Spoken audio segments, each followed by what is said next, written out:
All right, and we're live. What's going on, everybody? Good to see you all. It's a Friday night. Couldn't be happier because we're now approaching the weekend, which is nice. Long work week for me. Just a good boy in the Matrix, just a good boy in the Matrix suffering. Poor me. Nah, but it was a good week. It was a good week. I'm just joking. But hope you guys enjoyed your Friday. It's now Friday night, so if you're not out getting hosed and you're being a loser watching the stream, W to you. That makes two of us. At least I'm doing the stream. I'm gesturing for you, and you're at home watching, enjoying. But no, I'm kidding. Good to see everybody in here tonight. Shout out to all of you who have come early. A little bit of higher viewership off the bat, so hopefully it's a really good show. I'm going to get into all the developments with Iran. There have been a lot of things that have happened, a lot of micro developments, and it's actually really confusing to keep up. I've been developed a headache in the last 48 hours in trying to keep up with what has been happening.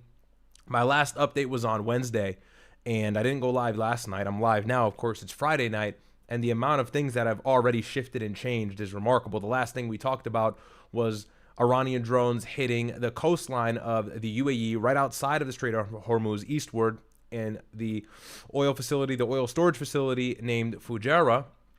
And of course, that sparked a lot more tension in the Strait of Hormuz. So we'll get into everything that had happened subsequently as a result of that attack. So it's going to be good. We'll get into all that good stuff. But, it was a long day for me. What did I do? I worked all day, finished work. I didn't get any sleep last night. I have a hard time sleeping. Worked all day, finished work, and I'm like, I got legs today. So I'm sitting there like I really, really would love to take a nap right now. And I've done this before. So I'll finish work at around 5 o'clock. And I'm thinking to myself let me just take a nap. This was on Wednesday or the show before. I can't remember. And I woke up from my nap and I went live. I felt absolutely retarded. I couldn't think. So I'm not a fan of naps before the streams. I feel like my brain is fogged up. I feel a lot of brain fog when I do that. However, when I finish work, I go to the gym, then I come back to stream and I go straight to the stream. I don't even do anything. I just maybe have an apple or something. I'm lasered in. So I don't know what that is. I don't know what that phenomenon is all about. I guess it's because the blood's already flowing, right? But the blood's in the muscles. It's not in the brain. I don't know. What do I know anyways? I don't know what I'm talking about. But yeah, I was going to take a nap. I was so tired, but I hit legs. I'm so proud of myself. I was laying down and I'm I was so tired. And I'm just thinking I'm not hitting legs. I'm taking a nap and I'm going to do the show. I'll go live. And I'm nah, nigga. Don't be a pussy. Hit legs. So I went, put in the pain, hack squatted, all that good stuff. Rather quick leg workout, I have to admit, but finished up the workout. Now I'm back here. So it wasn't too late. About 15, 20 minutes late. I had the show scheduled for 9:30, and I was realistic. I looked at the time, and I'm I'm not going to make it at 9:30. So I moved it to 10, so a little bit of a later start tonight. But we'll be on for maybe 2-ish hours, give or take. It really depends what happens. Myron is sleeping, for those of you who I assume are probably already asking in the chat. And so I'll start looking at the chat in a second. But, yeah, it's been a crazy few... If you've been on X, there's been a lot of drama going on, man. A lot of crazy stuff going on in the medias. Lots of people fighting. And it's unfortunate to see lots of crazy remarks being thrown around. So lots of drama, but I've been paying attention to the situation in Iran, and it's worsening. It's getting a lot worse. And I know I'm doing this every single night, Iran, Iran. I'm starting to become nauseated with my own rhetoric. Honestly, God honest truth, because I'm talking about Iran every day. I'm LARPing the Iran conflict. The Iran conflict has earned me 21,000 subs. But it's important and it's pressing. And the reason why is because this is different than Iraq. This is different than Afghanistan. This is different than every single conflict we've seen in the Middle East. Why? Because Iran is strategically allied with China and Russia. That's the biggest thing. Very closely allied. China supplies them weapons. They supply them radar systems. And then Russia gives them intelligence. That's a big deal. And Iran has enough enriched uranium to almost make a bomb. And so that's a much different foe, a far more formidable foe than that of Iraq, that of Afghanistan. And Iraq was controlled by Saddam Hussein.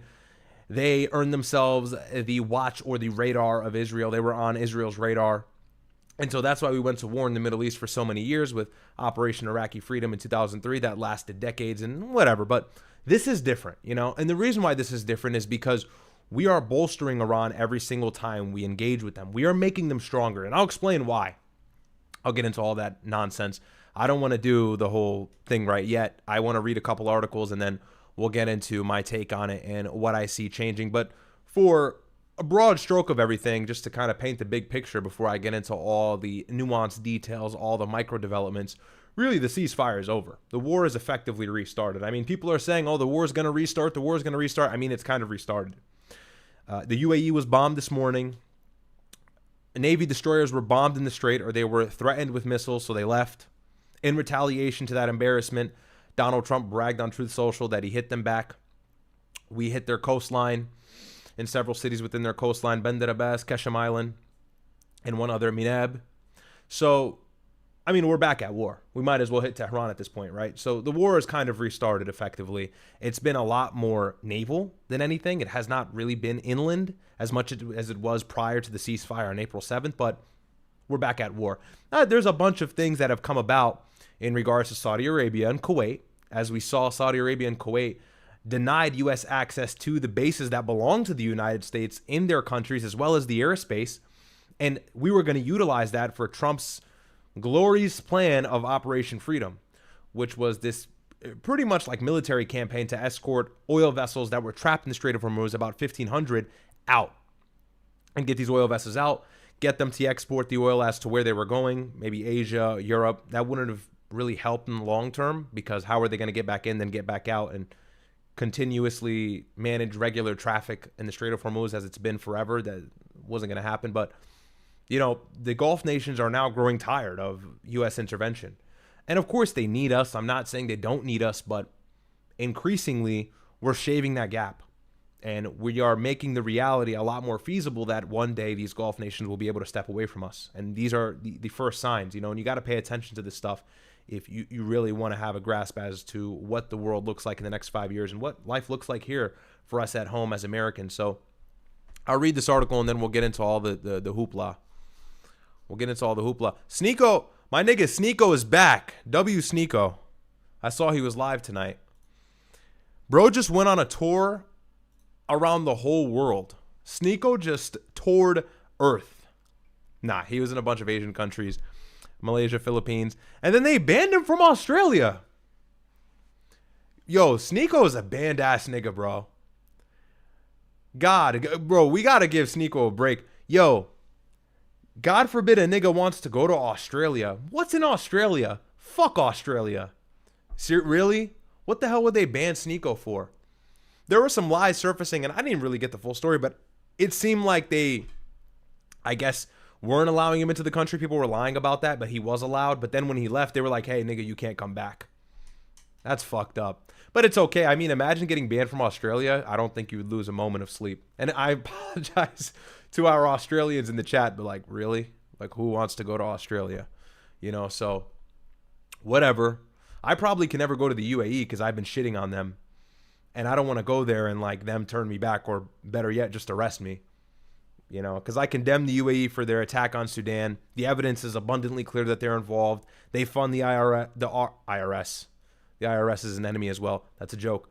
They fund the RSF, the Rapid Support Forces, which is an Emirati proxy, genociding Sudanese people and displacing them from their homes in the millions.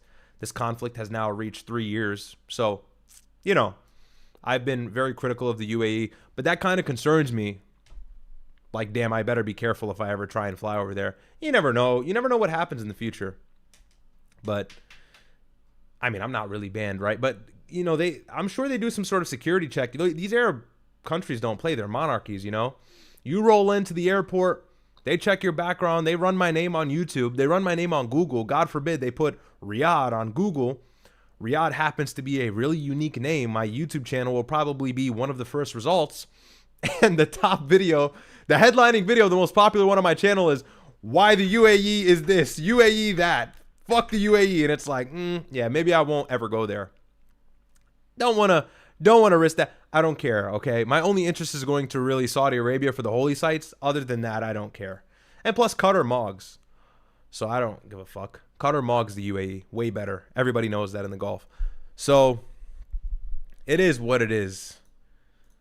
They kicked my nigga Sneo out of Australia. Well, fuck Australia, nigga.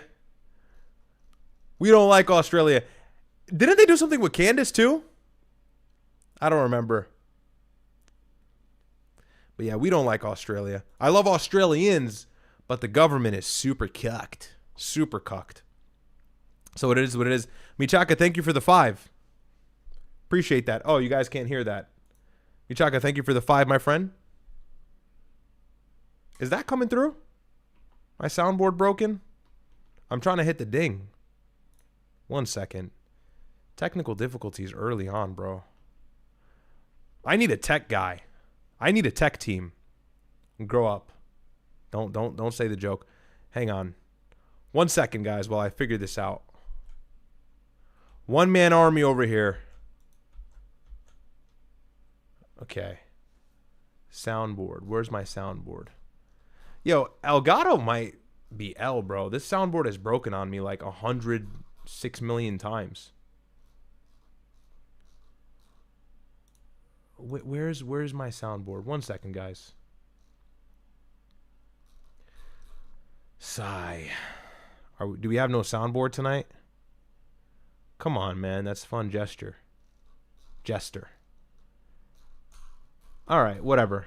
I guess we don't have a soundboard tonight. It is what it is. It is what it is, okay?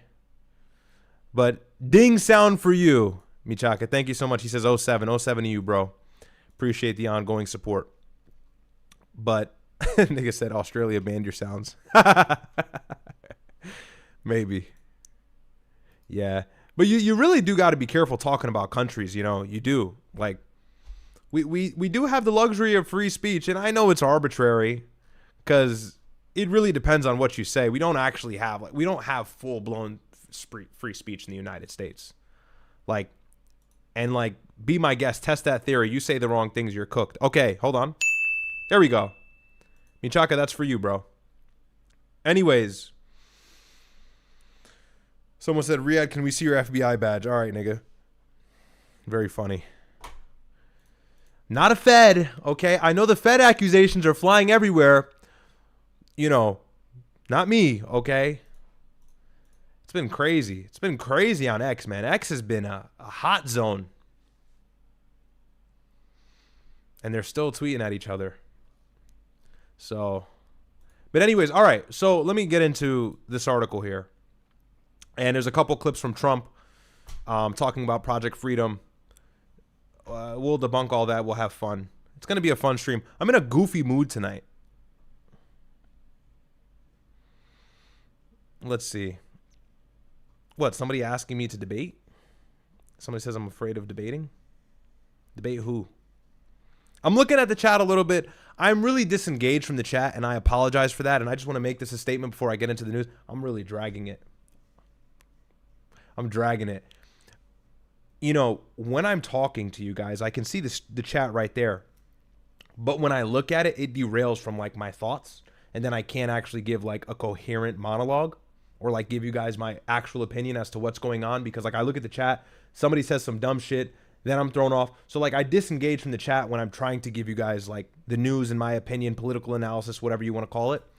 So I try to look at the chat as much as I can, but, like, I'm really bad at doing both. I know my brother's highly interactive with the chat. I'm trying to get to that level. Look, a nigga's been streaming for, like, 10 minutes, so cut me a break. Give me a little bit of grace. No, it's been, like, 2.5 months, 3 months, but, yeah. Someone says, look at me. I'm looking at you, bro. I'm looking at you. I want an interactive chat. This is a good community here. You know, regulated. Andrew Wilson versus Riyadh debate would be interesting. I mean, on theology, I wouldn't debate him. I don't really care for theology debates. And he's also, you know, like, you guys got to realize, I'm new in the game. So if you're asking me to debate somebody, maybe to you it seems interesting, but to them, they're going to be like, who's that?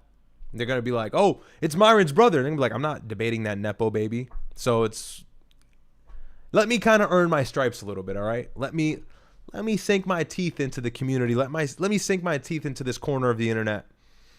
And then slowly but surely, maybe that's a future endeavor that I will be excited to get into. Anyways, all right. Enough. God damn. Let's take a look at this article here. Goodness gracious. And there's a couple things I want to talk about. I'm going to talk about the Iranian conflict, obviously, because we got to LARP that. We got to drag that. We got to milk that. No, but it's serious. We got to talk about what's going on in Iran. And then I'm also going to mention the fact that a congressman out of Texas, Joaquin Castro, I believe his name is, released a letter in a push for the Trump administration to acknowledge Israel's nuclear program. That's crazy. And this is like nowhere in the news. This reads here, and I'll share the screen. Congressman Castro leads group of 30 lawmakers, all Democrats, by the way, in demanding end to ambiguity in Israel's nuclear capabilities. Joaquin Castro, ranking member of the House of Foreign Affairs Committee's Western Hemisphere Subcommittee, led a group of 30 House Democrats in demanding the U.S. Department of State hold Israel to the same standard as other countries and provide transparency on Israel's nuclear capabilities, ending decades-long ambiguity. Now, that's some shit. And of course, I believe in '69, it was Nixon who signed a law or an act to invoke the ability for Israel to be ambiguous, or really this convoluted idea of Israel having nuclear weapons, which they absolutely do. And they're the only country in the Middle East with nuclear capabilities. Pakistan is technically not the Middle East. So crazy stuff. We'll read that letter. It's super long. I'm not reading all of it, but we'll read some of it and we'll talk about that. That'll be fun. But all right, Iran. Okay, so this article here, this is out of the New York Times. I had to subscribe to the New York Times, bro. Yo, I know I'm really derailing. I'm done goofing off after this. Yo, bro, God forbid a nigga wants to get the news. You ever try reading the news? Everybody's $5, please, $5. Can't read the news anywhere. So I just caved. I'm like, I subscribed. Feels good to read an article without an ad being thrown in your face. So you niggas better be thankful. Spending my hard-earned Goyim money on the news. No, I'm kidding. So I'm just joking. But I had to pay for this shit. And the article will look so fire. The article will literally look so juicy and bussin'. It'll be like Reuters, and it'll be like, you know, Lebanon, or it'll say something crazy like Netanyahu's mom's girlfriend's brother's uncle released nuclear codes to extended family. Like, it'll say some crazy shit. And I'm like, ooh, this is, let me read this. Who's the source here? Nope, you got to pay $6,000 to read this article. God forbid you want to get the news. God forbid. And then the free news outlets are shit. You got Fox News, CNN. You know, I'm not saying any of these are credible that I'm reading from, but it's like, can a nigga, because they give live updates and they're really thorough. You know, and I have my sources on X. I have my sources on Telegram as well, but I look at the news for a full brush picture and what the U.S. media is saying, what Iranian media is saying, Mehr News. I look at all of them, but like, yo, God forbid you want to just get updated, bro. It's impossible. So, anyways, okay. So this here reads, latest on the Iran war, U.S. fires on tankers as Tehran accuses Washington of reckless attacks. Iran's foreign minister accused Washington of undermining diplomacy. Secretary of State Marco Rubio said the U.S. expected to hear from Tehran on Friday. Well, it's Friday, and I don't think there's any statement that's actually been released so far. Anyways, here's the latest. The United States said it had fired on 2 Iranian-flagged oil tankers on Friday as Iran's foreign minister accused Washington of a, quote, reckless military adventure, end quote, and of undermining diplomatic efforts to end the war. And this is entirely true, right? We are obviously trying to frame the situation that we want a peace deal. We're willing to hear out their 14-point proposal. Remember, Iran just a few days ago said, we've sent our 14-point proposal to the president of the United States. Trump says on Truth Social, I believe, that he's reviewing it, but he doubts it'll be acceptable. And so there's obviously an attempt at diplomacy, right? There's no secret there. J.D. Vance was in Islamabad, Pakistan, just a few weeks ago. Somebody who's never a part of the Middle Eastern delegation in regards to peace talks or trying to achieve a greater peace. So he joined the Middle Eastern envoy, that being comprised of Jared Kushner and Stephen Witkoff. And of course, to no success, they were not able to reach any sort of peace agreement. And this has been the theme. But ongoing throughout this entire ceasefire, the United States has continuously launched these microaggressions against Iran. It all started with the blockade, and now we've reached a point where they're going back and forth inside of the strait itself, and the UAE has loosely, or really at this point, publicly involved themselves in the conflict.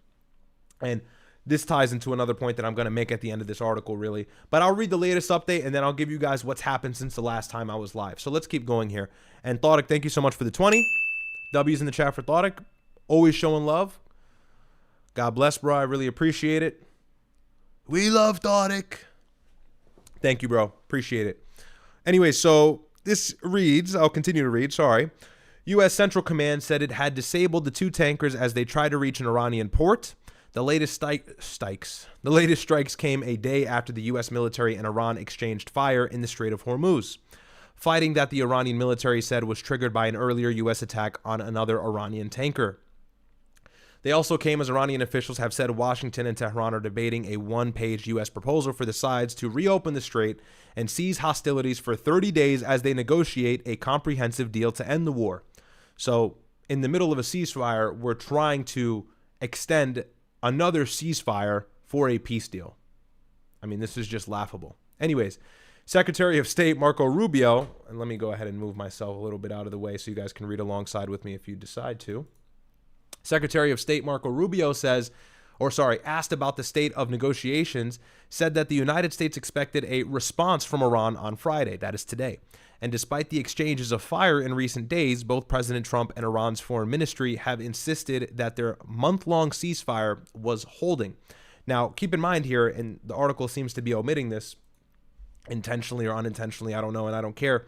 The United States is saying that the ceasefire is still stable, and all the hostilities that have taken place in the Strait of Hormuz since the beginning of the week, with the bombing in the UAE oil facility all the way up until today, where ships are being bombed and strikes are being threatened, they're saying that there's no issue to the ceasefire. It's a love tap.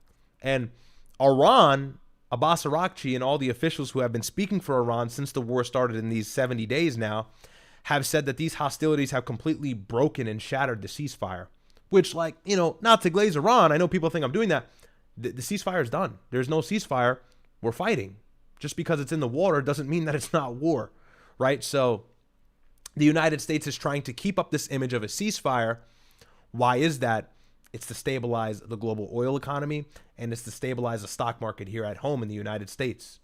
If you've been paying attention since the beginning of this conflict, Donald Trump has worked tirelessly to maintain this false image of diplomacy so that the stock market doesn't crash and so that oil doesn't shoot past 120, which it briefly has, but in help of his statements, it's come back down, or it's really fluctuated in the 110, 109 area. Brent crude currently is over 100, I believe. I don't know where it is exactly. We can take a look after this article, but that's really the attempt there. So the United States is at war with Iran, and they don't plan on stopping, I don't think. Really, they're just trying to make it seem like there's some sort of diplomacy or peace deal, in so that the oil market does not crash further than it already has, or really skyrocket. And of course, we all know this. As we're pumping gas, buying goods, everything has gotten far more significant or far more expensive.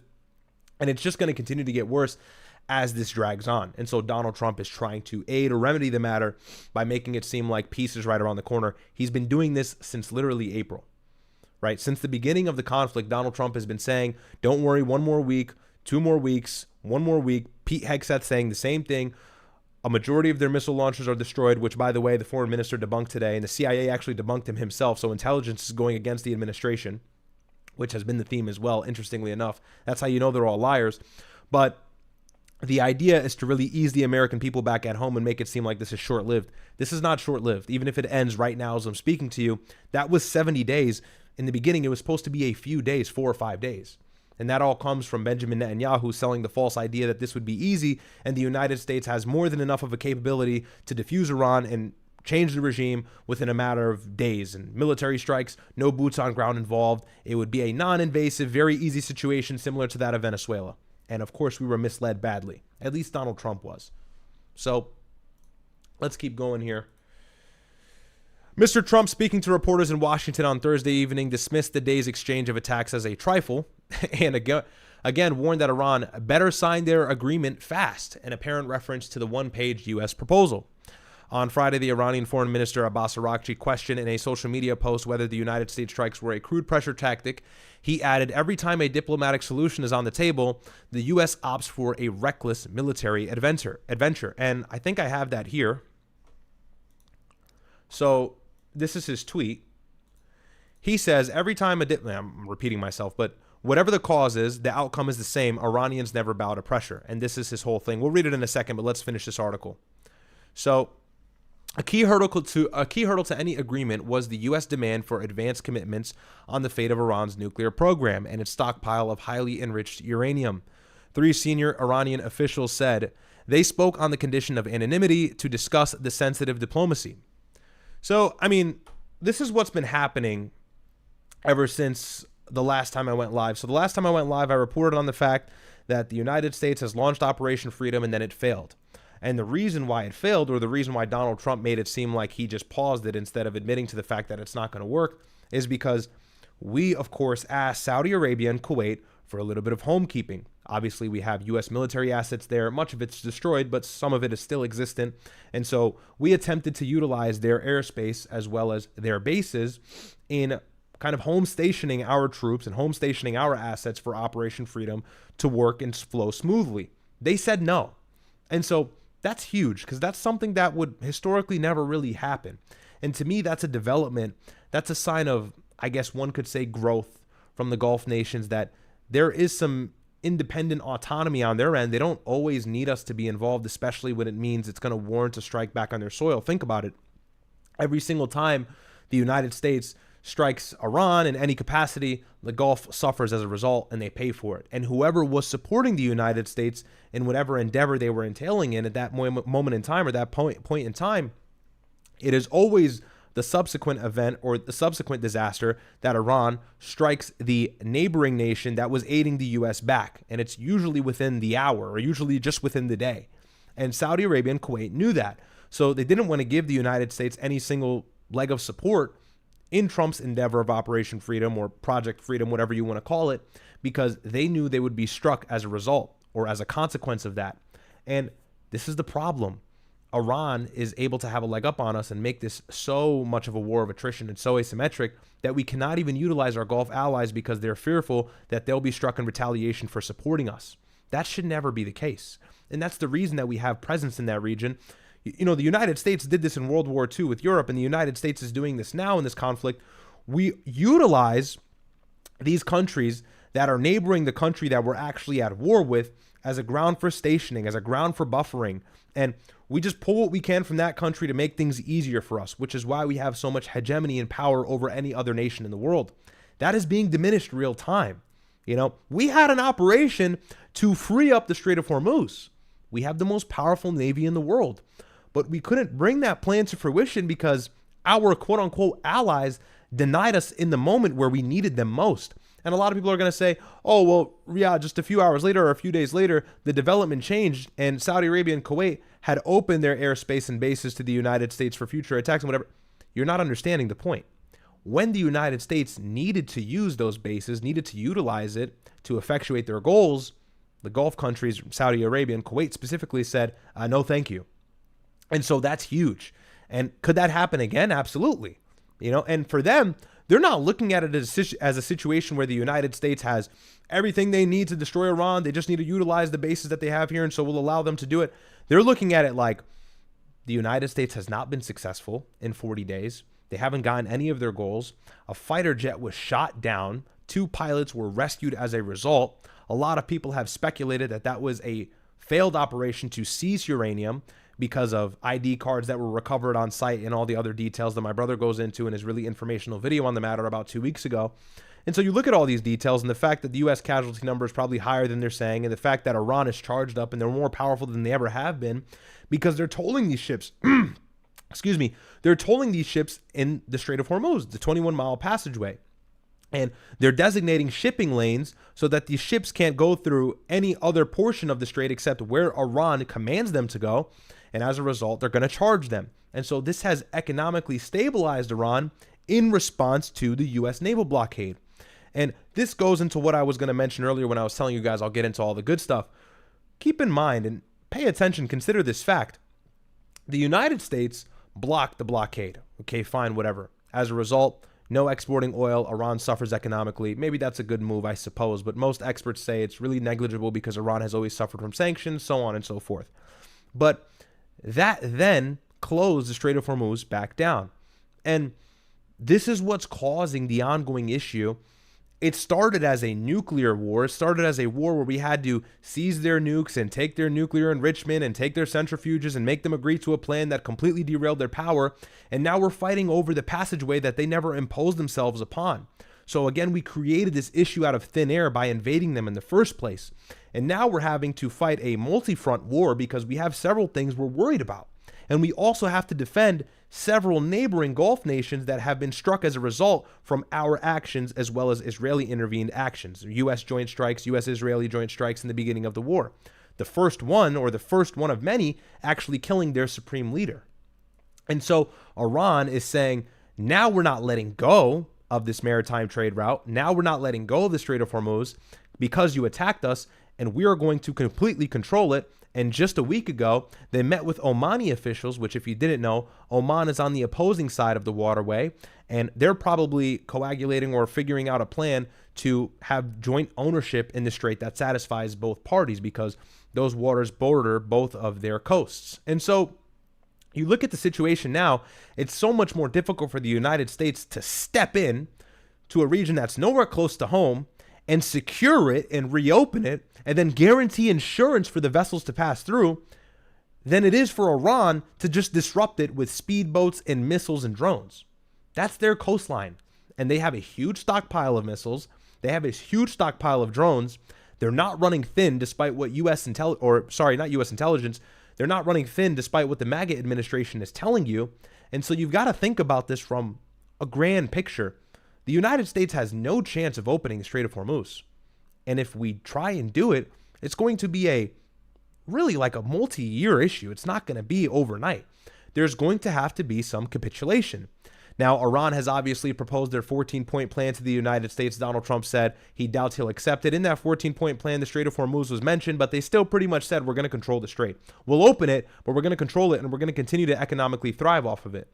And we've fostered the motivation for the economic or the economic hedging of that strait because of the fact that we blocked their ports. So you look at all the facts, really, it's like everything we're doing is exacerbating the matter, but I think that's a part of the plan, and that's why they lie to you front-facingly, and they tell you, don't worry, we've got diplomacy on the way, but really, this is a forever war of regime change. That's what it is, and there's no way of changing it, and if you look at everything that's happening in the region, it tells you. But essentially, yeah, from when I went live last time to now, the United States had bombed an Iranian cargo vessel, or an oil vessel, I believe. And then in response to that, speedboats approached the U.S. Navy destroyer, threatened it with missiles. I believe it tried to strike it with missiles. We shot them down, but the U.S. Navy destroyer had to leave the strait as a result, or the Persian Gulf. And then in response to that, Trump bombed their coastline with the provinces that I named earlier, Keshemayel and Mineb and Bandar Abbas. And so in doing that, we've completely reopened the conflict. Now we're pretty much at full-scale war with them. Might as well bomb Tehran at this point. It would make no difference. And that's what they're expecting, and that's what they're waiting for.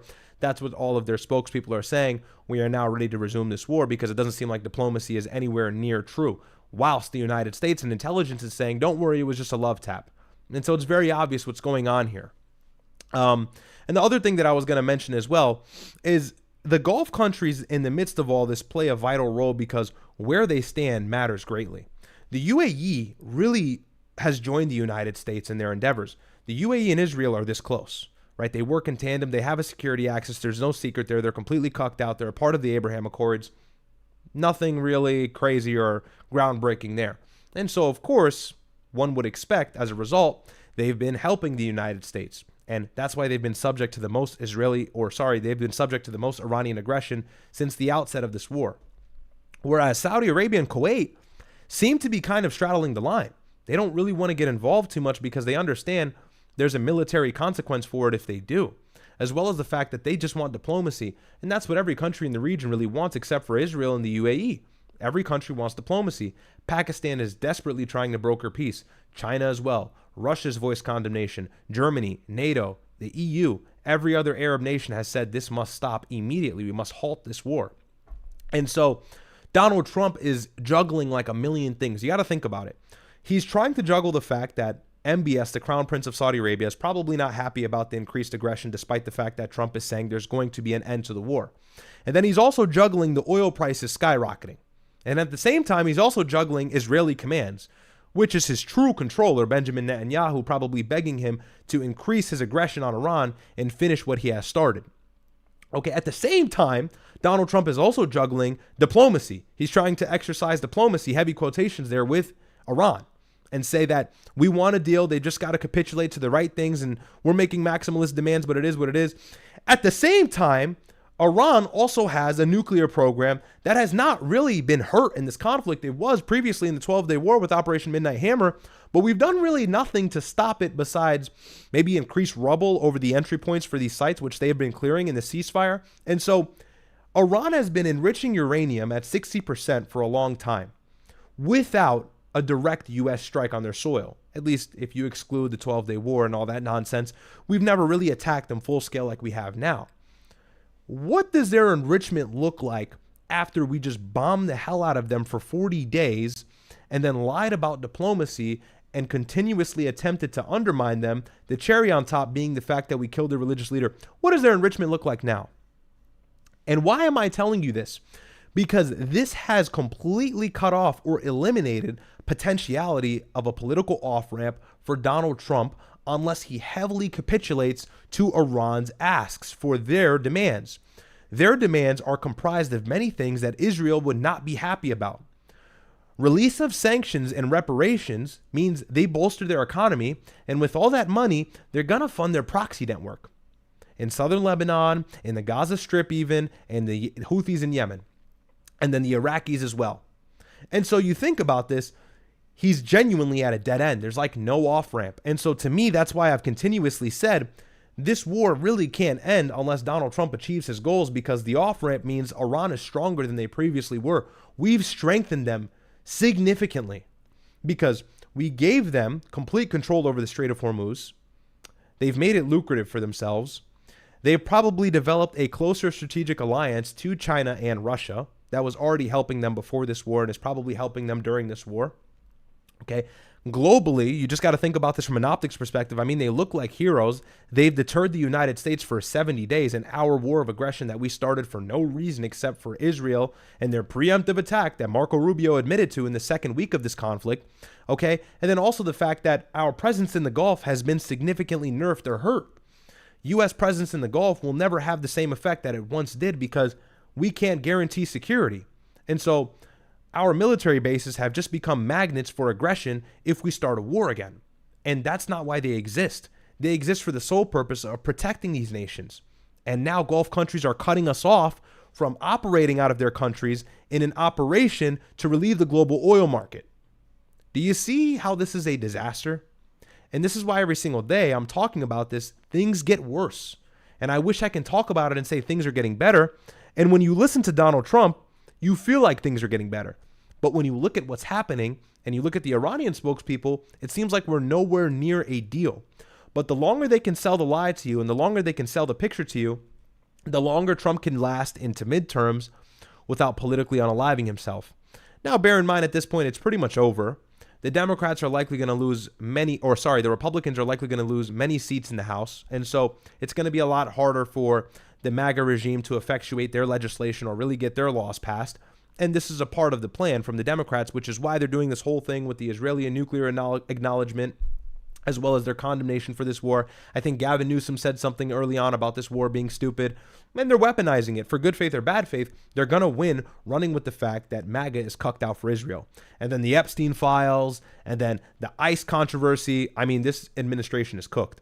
And then couple in the fact that Nick Fuentes is telling everybody to vote Democrat in November, it's over. It really probably is over in November. So, Trump is trying his hardest to make it look like he's got control of the situation, spanning or, lasting all the way until November.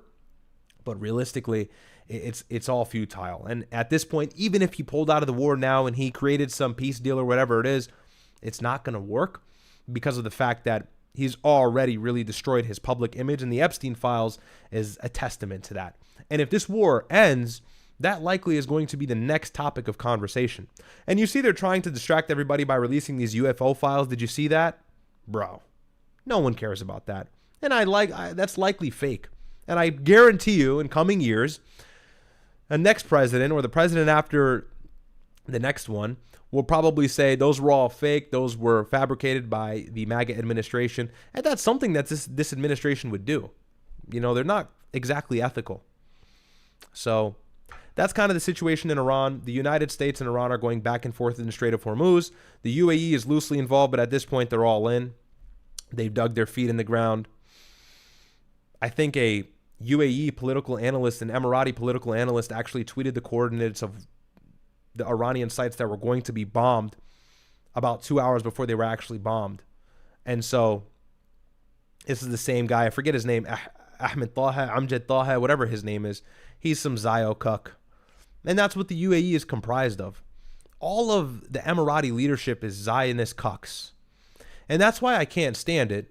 Not to get super emotional here. I cannot stand it when I see people who actually have influence on X and influence online say that they stand behind the UAE and they're actually like an Arab Muslim. That's disgusting. That's disgusting. Did you forget about Palestine? Did you forget about Sudan?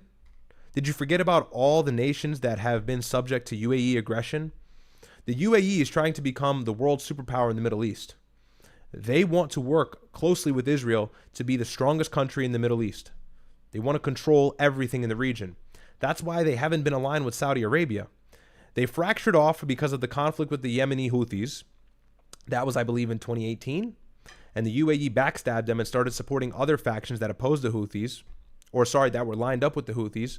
And so Saudi Arabia and UAE have been pretty much shadow enemies or fighting this kind of like Cold War for the last 5 or 6 years. And Saudi Arabia is doing all the opposite. They want diplomacy. They don't like Iran, but they've had a pretty loose peace deal with Iran where they would kind of exercise some sort of diplomacy and not hate each other like they did historically ever since around 2020. And so Saudi Arabia, Kuwait, Qatar, they really just want peace. They're not as Zionist cucked as the UAE is. But, I mean, if you're an Emirati supporter at this point, you know, you've lost me.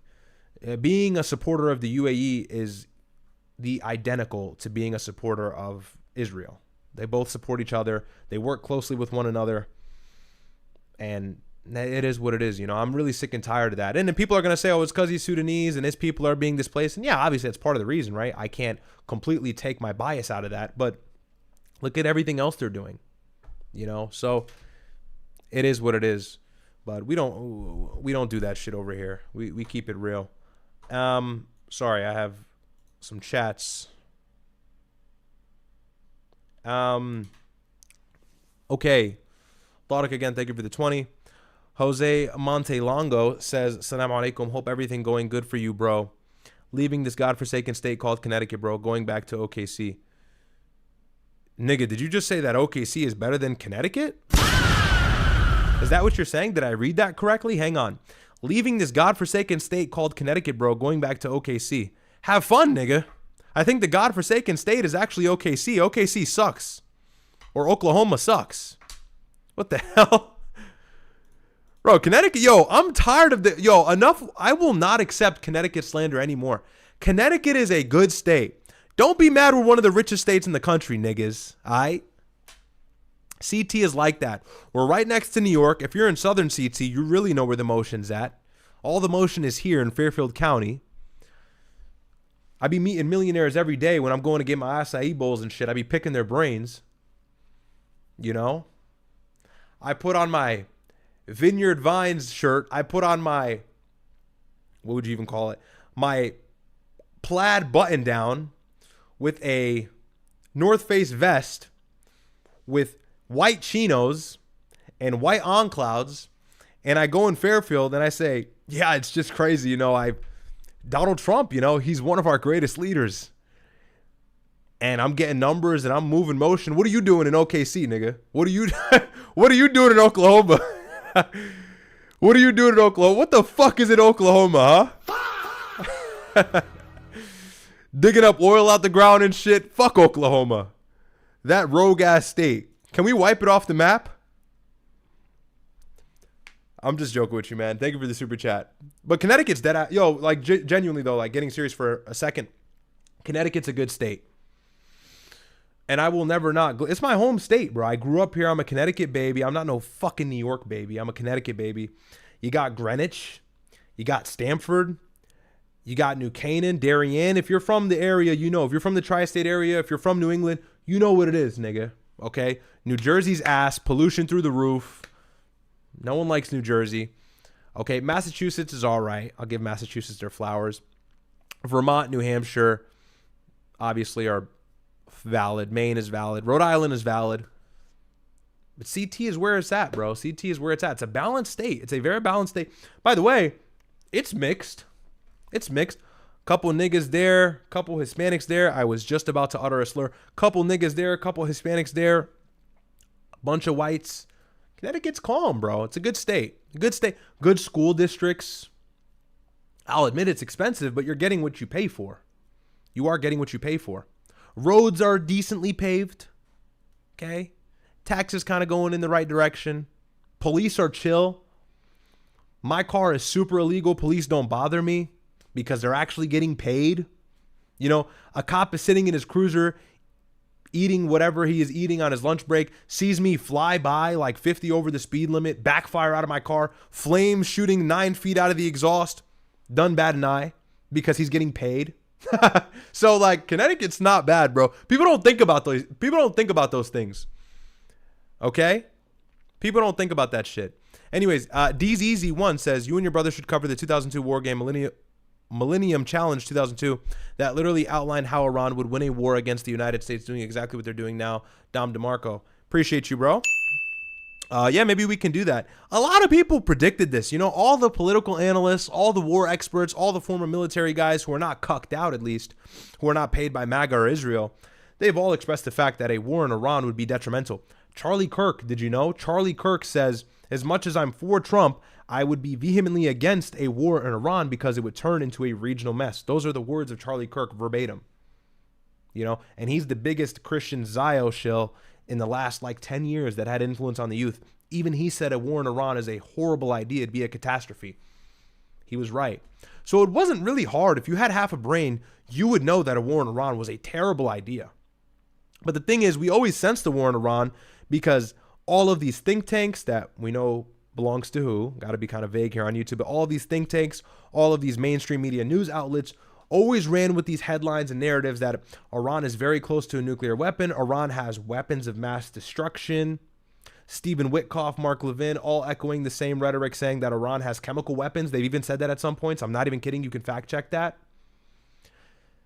Saying that they have a dirty bomb. They want to use it to destroy the world. They're going to destroy Europe. Why would they care about Europe? You know, if Iran got a nuclear weapon, which I'm honestly against, if Iran got a nuclear weapon, they would likely just be a similar state to that of North Korea. Don't mess with us. We won't mess with you. That's why they want it, by the way. So,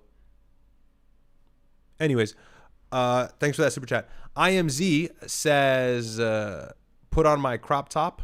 Are you making fun of my shirts, nigga? You think that's funny? Thanks for the super chat. I showed niggas my Instagram the other day on stream. Maybe I'm not doing that. Yo, Riyadh's in the closet. God forbid a nigga got some drip, bro. God forbid a nigga got some drip.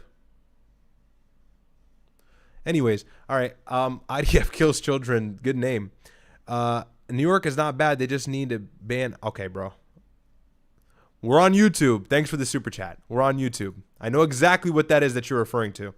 Shady says, calling Charlie Kirk a Zio shill is so refreshing. That's exactly what he was. He was. And look, Charlie Kirk is no longer alive. And so I refrain from attacking him because he's not alive to defend himself or really speak for his own self. And then I'm probably going to follow this up with an attack. I'm just going to follow this up with the truth. I'm not attacking him. He was a Zio cuck. And people argue he was slowly waking up and whatever. And certainly there's some truth to that, right? His donor started to step away. He was telling Netanyahu we're losing the media war, which is kind of like a tell that he was still on the side. But, you know, regardless, he ran through the same line of questioning when these college students would come to him and ask him about John F. Kennedy, about 9/11, about Israeli influence, Israeli lobbying in our political system. And, he always ran with the same line of answers, and the fact that there was, and he drew the line, not even politically, but of course, this is like the Neocon 101 special. This is the Zio Christian special, the evangelical special, is he would always draw the line religiously, say that Israel is a blessed land and the Jews are the chosen people. And Paul said that and referred to the New Testament and referred to this passage. And like, bro was completely ignoring the New Testament. New Testament does not say you have to show for Israel, like anywhere. And so they misconstrue scripture in the Old Testament that you find in like Genesis and other passages that I can't think of right now. I can't remember. And those who, Ted Cruz was telling Tucker Carlson this, bless Israel, all this nonsense. And really they rely on Old Testament prophecy to fulfill the prophecy of Christ coming back. But in order for that to happen, the Jewish people must get what they want first. That's what they kind of believe. Like, that's the evangelical narrative. So the Jewish people must bring forth their Messiah. They must build the third temple. They must sacrifice the heifer. They must follow the code of conduct and all the laws in the Old Testament. They're still the chosen people. They have to fulfill this for the spiritual kingdom to come about, which is Jesus Christ and his return to earth. And it's like, hey, no, that's like debunked in the New Testament like 100 million times, like in Matthew and in John and in Revelations. Like Revelation, that's like debunked a million times. What is it? Matthew 24:36. John, I'm not going to try and do it off the top of my head. I'm fried. I can't remember. But like, it's just disgusting because he's running with the religion to do it, which is why I've really always disliked him strongly. But the man was killed in cold blood. So I will just refrain. I'll be respectful. I'll be a person of good moral will and character. But yeah, I mean, obviously I strongly opposed his views, Outside of that, I mean, he was pretty excellent, on the civil rights movement and everything else. He's decently correct. When it comes to young kids and what they should be doing, kind of correct. I didn't like the whole marriage thing. I wasn't with that. I don't think that young people should just go get married. I think that's actually like not a one-size-fits-all kind of answer. And I know I'm Muslim, like I'm going to get the haram police attacking me for that. I get it. Haram! But in the society that we live in, I'm just not. I'm sorry. And my mom called me the other day. I'm really riffing and raffing tonight. My mom called me the other day, and she calls me almost every day, but she calls me sometimes, and she watches the show. She's probably watching right now, and she goes, Riyadh, I really love the political analysis, and you're doing so good. I love you, honey, but can you please not, like, don't do the women thing, and, like, take it easy. You shouldn't be saying these things. And I'm like, mama, yeah, whatever. Okay, like, I get it. But I'm just telling her, and I'm going to tell you guys this, I will never sit in front of a young man my age, I'm 24, or like 22 or 25, and tell him, bro, just go get married to your first love, or go get married to any girl. Just marriage is your first priority. No. Divorce rates are through the roof. Women's demands are through the roof. Hypergamy is the worst it's ever been. The online dating marketplace has skewed standards for women and made them unrealistically desire men that they'll never have access to. And if they have access to them, they'll leave you and they'll upgrade. Men are more often than not destroyed in divorce court. All of their assets are taken from them, despite the fact that they may have a prenup in place. My brother has done shows on this with Fresh and Fit and lawyers and stuff. Just recently, he did a show on divorce courts and tips and pieces of advice to kind of navigate that effectively. And so, like, yeah, no, I'm not going to tell guys just go get married, So that's where I step away from the traditional conservative mindset, which was one that Charlie Kirk embodied strongly. And I will always be very honest there. And that's not to be like this red pill rager, women in the, like, it's not that, like that's not that at all. But at the same time, I want to give men honesty and look at what's happening around us. You really got to equip young men. A lot of young men are influenced by me. I got a lot of young guys DMing me and stuff. And so I know they're watching the show, and I tell them no girlfriends, no bitches, none of that until you're like 30. Whatever, you're going to get bitches. I can't stop you, nigga. Like, men are going to be men. But, like, no girlfriend, no long-term relationships. Don't live with your girl. Niggas need to be around the niggas, okay? Men need to be surrounded around other men. I'm not backing down on this, okay? Riyadh Gaines is coming out. Just joking. But seriously, I have a very close-knit group of 3 to 4 guys that I trust with my life.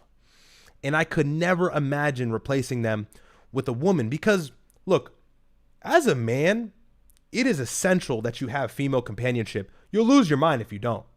I'm not saying stay single forever. That is some true incel psychotic shit. Like, that's gross. That's weird. You're a weirdo if you do that. But at the same time, like, you don't need to be in a long-term relationship, like, especially when you're young. It derails you. And why? I'll explain why. When you're young, right? I'm really getting into this. I didn't even plan on getting into this, but when you're young as a man, you're building. I mean, it's so simple. This is like a red pill 101, I guess. You're building yourself. And when you're in the phase of building yourself, your value is at its lowest, likely. You don't really have much money. You don't have much life experience. You don't own a home. You don't have many assets. At most, maybe you've got an apartment. Like, you've got nothing to your name for real. And so you've got nothing to show for. And it is a woman's right to demand those things upon you. I'm of that opinion. I am Muslim at the end of the day. I think the man should support the women in every capacity wherever he can, because that is his obligation, his God-given obligation upon him.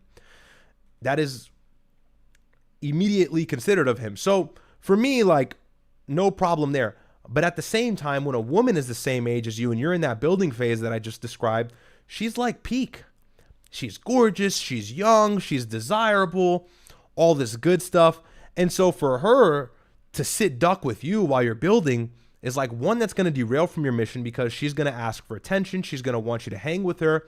That's going to take away from your social circle, where you should be around other like-minded men that will help you propel into the right direction, build connections, network, navigate.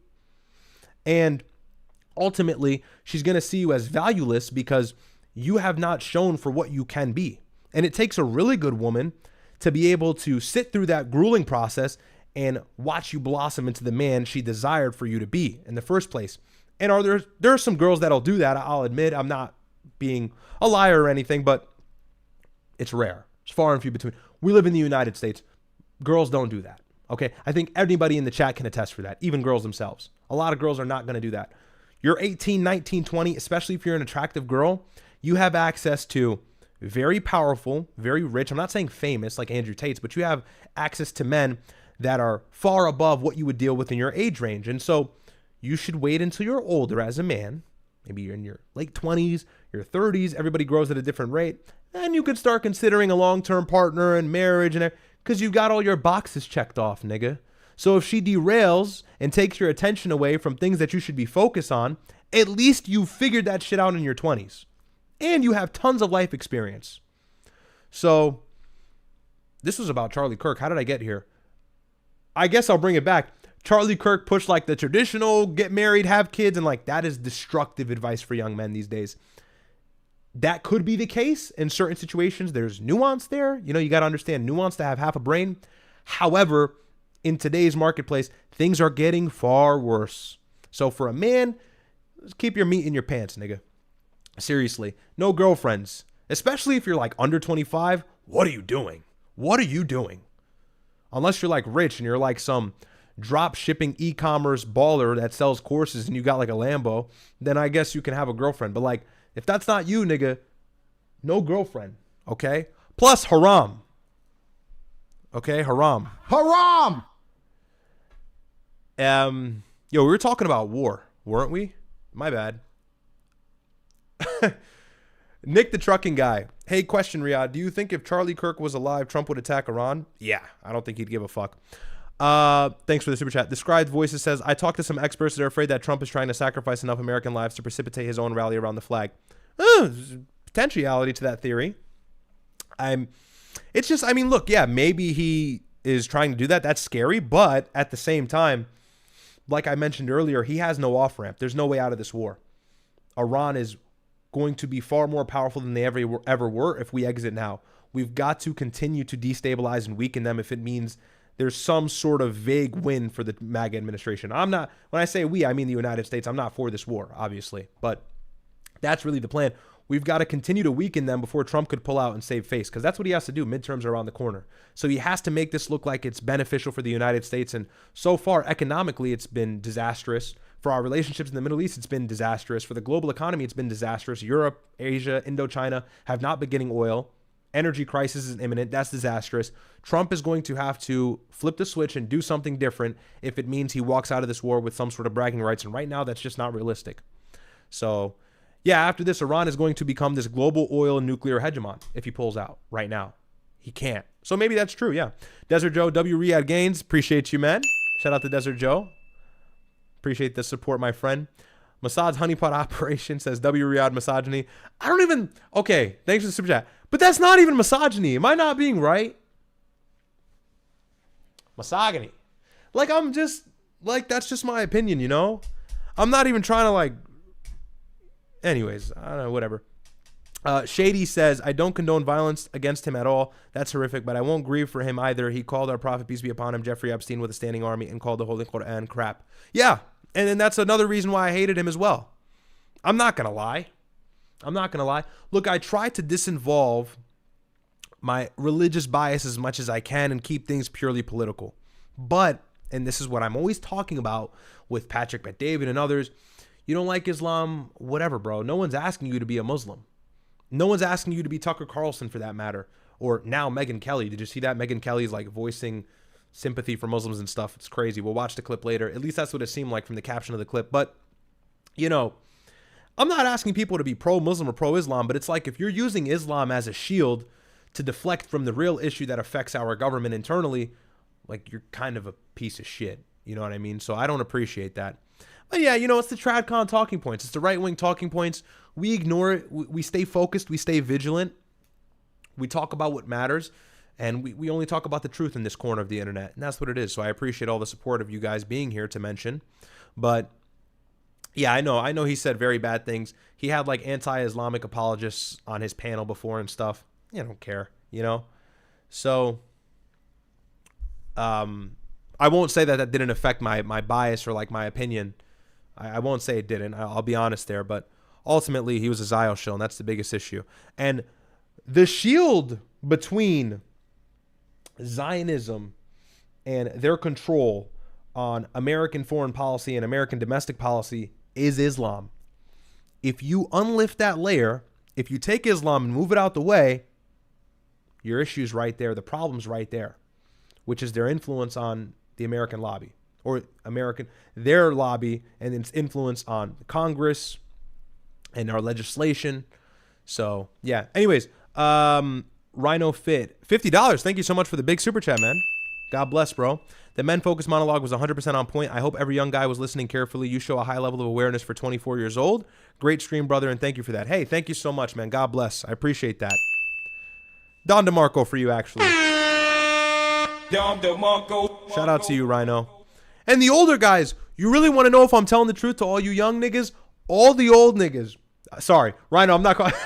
But like all the older guys, all of the seasoned men who are 30 and 40 will always hear the things that I'm saying when it comes to staying single when you're young and the whole relationship dynamic nonsense. And they'll go, this is on point. Like, listen to him. And I'm telling you guys, I just want to prepare everybody for the future. So I will never lie. Is it more lucrative for me to kind of LARP the like TradCon ideology? It actually is, because this topic is dangerous. Like, this topic is something that gets people in trouble. But I will still talk about it, because if it means the greater good of getting the message across to the right guy who won't take his own life or will turn his life around and one day send me a message like they do to my brother and say, bro, you helped me, thank you, then I'll always never withhold the truth. You know what I mean? So Rhino, God bless you, my friend. I appreciate that. I'm not calling you old, nigga. I wasn't doing that. I'm sorry. But our older gentlemen, our wiser audience, my elders, shout out to you guys. Young Dolph 99 says, W Red Pill Riyadh, I agree. Myron opened my eyes to it. Relationship before you're set up and living comfortably is asking for disaster. Yeah. And bro, by the way, intrinsically as a man, being around a girl at a young age and living amongst her and sharing things with her, that is going to like destroy your drive. It is going to destroy it. I don't even know if I mentioned that, but that's like the other issue, you know, is your drive will naturally dwindle and fall. It'll crumble to the ground. Anyways, all right. Let's get into this Democratic letter from Joaquin Castro. I suppose we'll read this article here. We'll go through all the good stuff, and then I'll give you guys my thoughts on it. But yeah, that's the situation in Iran. Anything I missed? Anything I missed? No, nothing. Yeah. Biggest takeaways is ceasefire is allegedly ongoing. We're trying to push for the 30-day ceasefire, and Iran has signed the deal, but they don't see it being worth it because of the fact that they've been attacked, despite the fact that we're saying we won't attack them. And oh, this is the foreign minister's letter. That's what I was forgetting. So quickly, we'll finish up here. He says, every time a diplomatic solution, and this is Abbas Araghchi, foreign minister of Iran, Every time a diplomatic solution is on the table, the U.S. opts for reckless military adventure. Is it a crude pressure tactic or a result of a spoiler once again duping POTUS, President of the United States, into another quagmire? Whatever the cause is, the outcome is the same. Iranians never bow to pressure, and diplomacy is always the victim. Also, the CIA is wrong. Our missile inventory and launcher capacity are not at 75% compared to February 28th. The correct figure is 120. Hey, bro, I know he could be lying, but I kind of, hey, they rained missiles on the Gulf for like 2 weeks straight. I kind of believe the nigga. And by the way, remember, you know why the ceasefire is so beneficial to Iran? They're able to step back, plan, but the most important thing, time for Iran equals stockpiling missiles. This is why Benjamin Netanyahu, after the 12-day war, was begging Trump at his feet to start a war in Iran, because they were building their ballistic missiles program to the point where no country would be able to touch them without a mutually assured set of strikes or mutually assured destruction. And Netanyahu wanted to attack Iran before they can build the stockpile system to the point where it was so formidable, Israel can no longer pose as a threat or fight Iran militarily anymore, paired along with the United States. And so that's why we jumped into this out of nowhere. I think Netanyahu kind of echoed that concern and really put pressure on Donald Trump, as well as the nuclear program and everything else like that. And so think about it. We've been at a ceasefire now for a little bit over a month, about 40 days, I think, at this point, or just over 30 days. And in that, what do you think Iran's doing? Do you think they're sitting back looking at the sky going, no U.S. missiles, man. It's been a long time, smoking their cigarette like, no U.S. missiles, it's pretty clear out there. No, nigga, they're building their drones and missiles like never before. And that's horrifying, because if the first set of the war, if the first segment of the war was so detrimental for these Gulf nations, imagine when it restarts. It won't even be. And by the way, they have mosaic defense, meaning they don't really need leaders. We've killed several leaders, and despite that fact, they've still been able to rain hell across the Middle East in response to our strikes in Tehran and other provinces. And so it's obvious that they have independent military factions, these mobile launchers in the back of trucks, driving along the coastline and anywhere else in Iran that intelligence doesn't have the heads up on, launching missiles from these underground missile facilities that they build missiles in, and they're stockpiling. And they're going to continue to do it until we strike again. And if we strike again, it's not going to be a matter of this chain of command where they go to the top guy and go, can we hit the button? It's just going to be like an automated approach. It's just going to be one button, and then like every other country in the region is hit within 10 minutes. That's what happened on the first day. Remember, on February 28th, in the middle of the night, we struck Iran. Within the hour, in the morning, it was like 10 a.m. that time. It was like 4 a.m. here. Riyadh was hit in Saudi Arabia. Kuwait was getting hit. UAE was getting hit. Bahrain was getting hit. At some point in the conflict, I think Oman even got a hit. And so, like, imagine what they're building now as the ceasefire is stretching long for the restart of the war, which they foresee as the next step. That's concerning. As for our readiness to defend our people, 1,000%. Okay? And this continues. I think this is just an article. We can actually, let's take a look. I think he quoted some article here. I'm not sure where it's from, but this says, the analysis by U.S. intelligence community, whose secret assessments on Iran have often been more sober than the administration's public statements. Translation simply, intelligence is telling the truth. Iran is still dangerous. The MAGA administration is lying and coddling the American public with comforting statements that make it seem like Iran is debilitated. This continues on. Also found that Tehran retains significant ballistic missile capabilities despite weeks of intense U.S. and Israeli bombardment. 3 of the people familiar with it said Iran retains about 75% of its pre-war inventories of mobile launchers and about 70% of its pre-war stockpiles of U.S. missiles, a U.S. official said. The official said there is evidence that the regime has been able to recover and reopen almost all of its underground storage facilities, repair some damaged missiles, and even assemble new missiles that were nearly complete when the war began.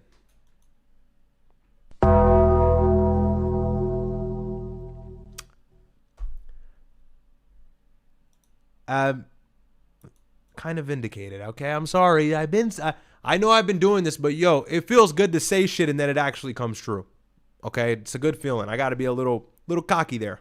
Okay, so I've been telling y'all, Iran is going to continue the stockpile of their missile program, and the longer the ceasefire keeps on, the longer it stretches along, and Trump tries to feint diplomacy when he's actually just continuing the war, he's giving them more and more time to make the devastating retaliation even more painful for the United States, that being on our Gulf allies. That's why Saudi and Kuwait said, no, you can't use our bases, because they know that this is happening. Anyways, okay, so let's read this article here from Al Jazeera. By the way, of course, you're only going to find a story like this on Al Jazeera because I haven't seen any other real mainstream media news outlets reports on this. It says, in rare push, U.S. lawmakers demand transparency on Israel nuclear capability. So this is by Joseph Stepansky. A group of Democrats in the United States Congress have called on the State Department to break the U.S. government's longstanding silence on Israel's nuclear capability. In a letter sent to Secretary of State Marco Rubio, the Democrats pointed to the U.S.-Israel war on Iran as the reason more clarity is urgently needed. While Israel is believed to have possessed nuclear weapons since the 1960s, it maintains a policy of nuclear opacity, never officially confirming the existence of its nuclear weapons program and arsenal, according to the Washington, D.C. based Nuclear Threat Initiative. Am I muted? Okay, I thought I was muted. Sorry, guys.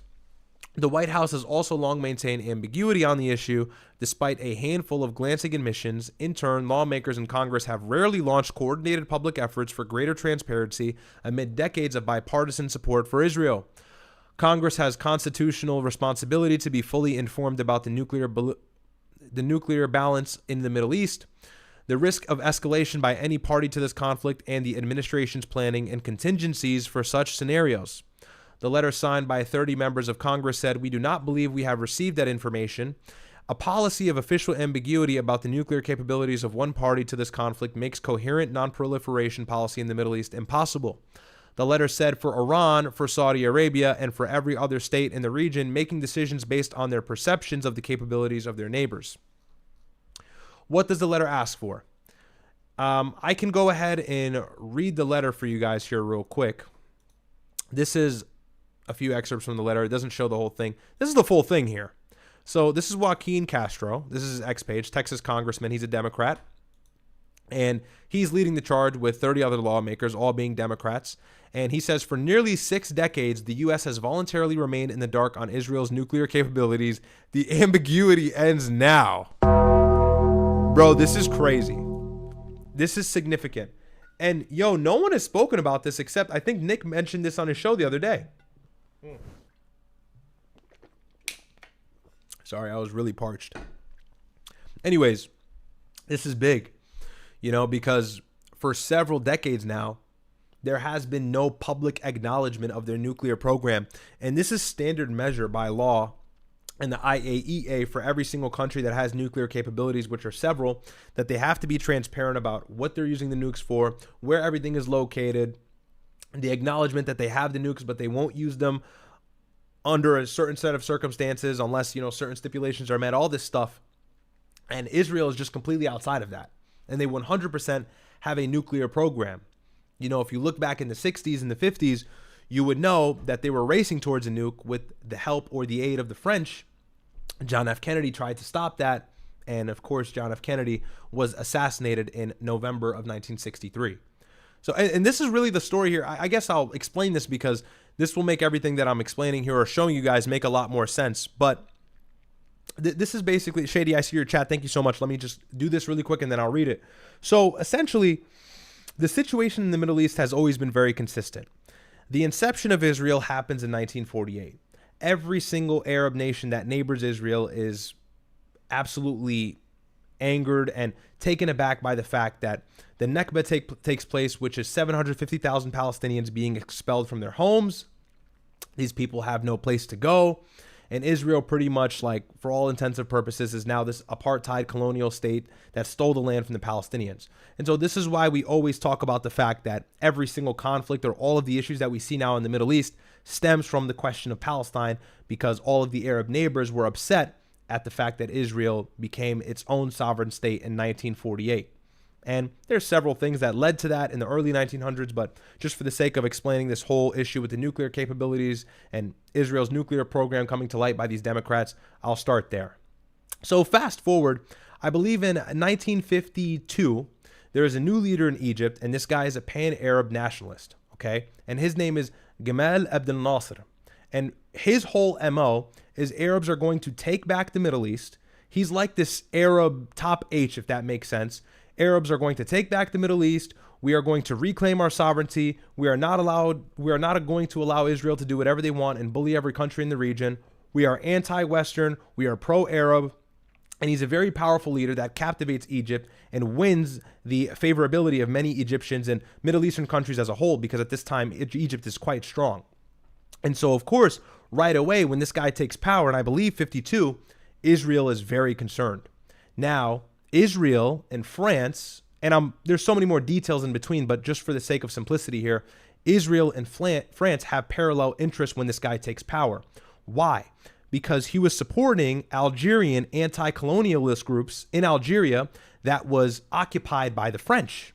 Obviously, you know their conflict goes way back as well. And so this guy was supporting the Algerians and fighting the French. Again, he's this pro-Arab nationalist. He's this pan-Arab, kind of like Ba'athist in a way. I don't know if you would really refer to him as that, but he wasn't like theocratic in many ways. He wasn't super religious. His whole thing was nationalism. His whole thing was this Arab union with Syria, which he eventually effectuated later on. But he comes into power and he poses a huge threat for Israel and France, that being Gamal Abdel Nasser, okay?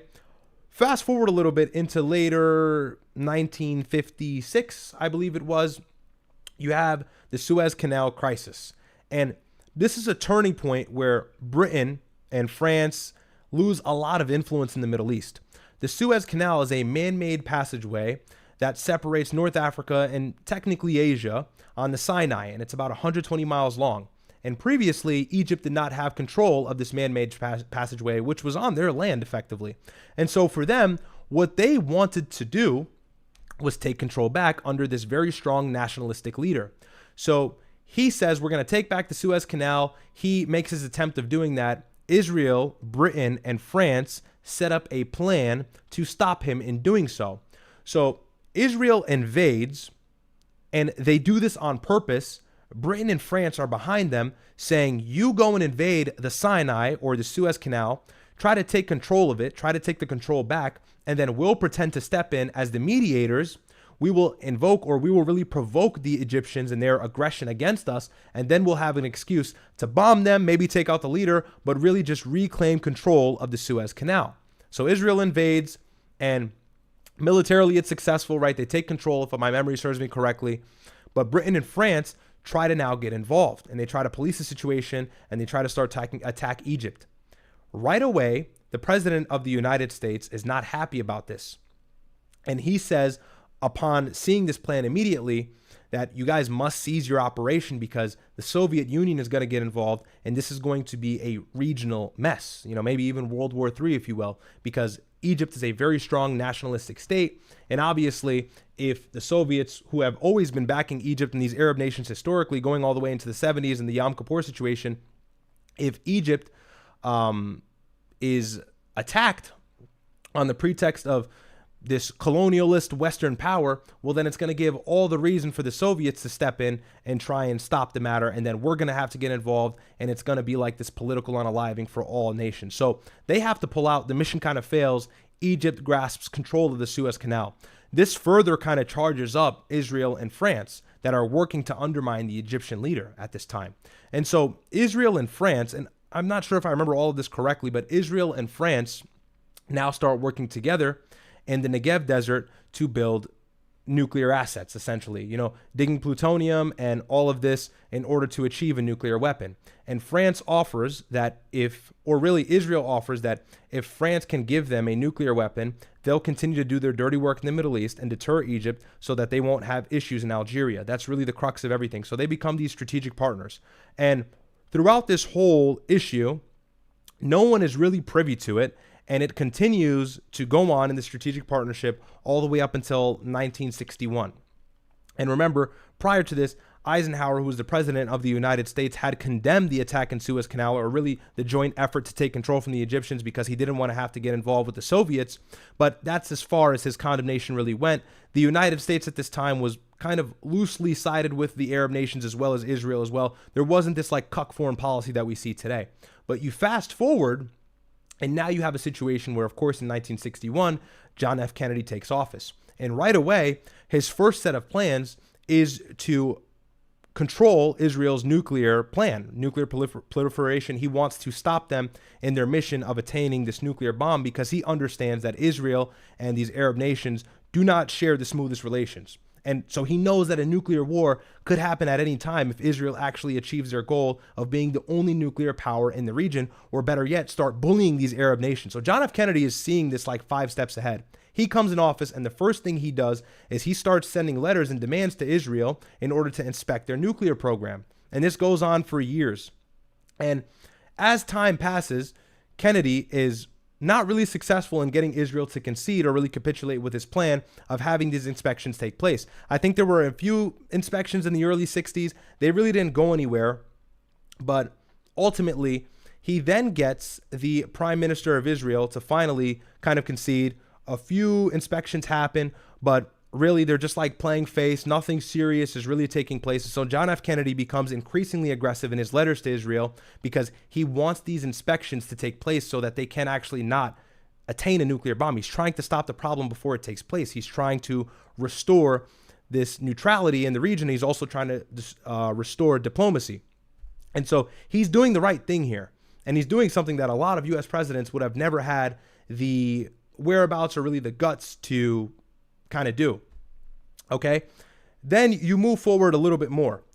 I believe it's in July of 1963. And we're fast forwarding through everything. There's a lot of details in between, but it's in July of 1963.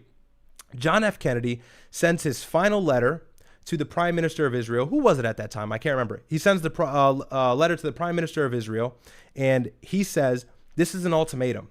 We are to inspect your nuclear program twice a year, as well as other stipulations that would likely halt Israel from ever being able to attain a nuclear weapon. And in Israel's response, the prime minister at the time steps down right away. And let me see what his name was, so I can give you guys a full picture, because I kind of forget this. I haven't told this in a while. Okay, David Ben-Gurion. So David Ben-Gurion is the current leader. He steps down after John F. Kennedy continuously threatens him. And then another leader, I believe his name was Eshko, kind of fills his position. John F. Kennedy gave the ultimatum to the prime minister of Israel, Ben-Gurion. He gets the letter, steps down the next day for no reason, doesn't even give a concise explanation as to why he's stepping down. He's succeeded by the next leader, Eshko. And when Eshko actually steps into office, he does the runaround. He has plausible deniability that he'll pick up everything where it was left off, but he's a new leader. He can't really work with John F. Kennedy so closely yet, give him some time. And so he starts to send letters back, but he's really bullshitting. And then you're in July of 1963. John F. Kennedy is assassinated in November. So just a few months later, John F. Kennedy is completely out the picture. And pay attention, really consider all the facts that I'm telling you here. This is why people conspiracize that, of course, and I got to be careful because I'm on YouTube, John F. Kennedy was, of course, assassinated by you-know-who. Because right when he was on the cusp of getting them to concede in their nuclear program, he disappeared. And so the reason why I bring all of this up is to show you this. Joaquin Castro is doing something remarkable here by actually highlighting not only the fact that Israel has nuclear weapons, but this can now also introduce the reality, or at least the conversation, that they attain these nuclear weapons illegally under the nose of the entire global community. And of course, I know the United States kind of reformed and set up a plan with them in I think 69 with Nixon to allow them to be vague about their nuclear program. But ultimately, this will open up so many questions, and a lot of people are not privy to this. And so this is the letter here. I can kind of read through some of this, but this is so long, so I don't know if you guys are probably going to get bored out of your minds reading through this. So I'll kind of read this.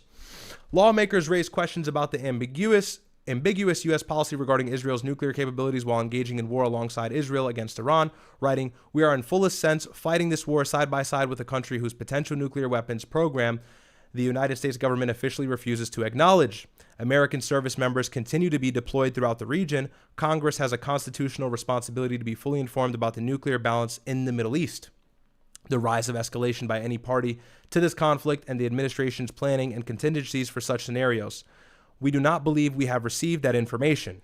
This is huge. It continues on. The lawmakers concluded by demanding the U.S. apply its non-proliferation standards, equally writing, "We cannot develop coherent non-proliferation policy for the Middle East, including with respect to Iran's civil nuclear program and Saudi Arabia's civil nuclear ambitions, while maintaining a policy of official silence about the nuclear weapons capabilities of one party central to the ongoing conflict in which the United States is a direct participant. We ask that you hold Israel to the same standard of transparency that the United States expects from any other country that may be pursuing or retaining nuclear weapons capability." And then it shows all the 30 Democratic members who signed this, and this was sent to the Trump administration, I guess specifically Marco Rubio. I'm reading that here, and this is his tweet. So, I mean, you know, he says here, "I led a group of 30 lawmakers to demand an end to the ambiguity."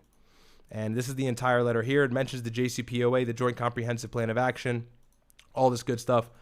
Not reading all this because we're going to get bored to death, but really think about the history here. This is a big development in regards to the fact that, you know, if this is actually brought to light on a large scale and a lot of the American populace pays attention to the fact that Israel has an unacknowledged nuclear program, what does that mean for the exposing of their history and what they've been doing to undermine us? And does this reignite the conversation of John F. Kennedy? We know the Trump administration released many files in regards to the CIA, and people found so many facts that they didn't know prior with the CIA and the OSS and their involvement in Italy and everything like that. But this is huge. You know, this is a big deal. So I had a super chat. Let me read that. My bad. Shady7230 says, "Egypt is so cucked that it positioned as third." I already know what you're about to say. 13 F-4 Rafale jets to UAE to defend it, making it part of a war it has no business being in. We can send jets to UAE, but our brothers and sisters in Gaza can't get a bottle of water. Hey, bro, so true. So true. So true. And then, look, Egypt is cucked. Sisi is cucked, but, like, it's crazy that they're now stepping into the war because they've been largely uninvolved to some kind of degree. You know, they haven't been heavily involved as they typically are in these kinds of conflicts. But all these countries are cucked, you know. And I mean, like, let's take a look at the Abraham Accords just so you guys have a better idea. And this doesn't even comprise every single country that's cucked by Israel. These are just the ones that are willing to publicly admit it and shame themselves. So these are the Abraham Accords. And if you don't know what this is, it says it right here, obviously. Set of agreements that establish diplomatic normalization between Israel and several Arab states. Okay, so very straightforward. You have the U.S., you have Bahrain, Israel, UAE, obviously, and then Morocco and Sudan. El Sudan, bro.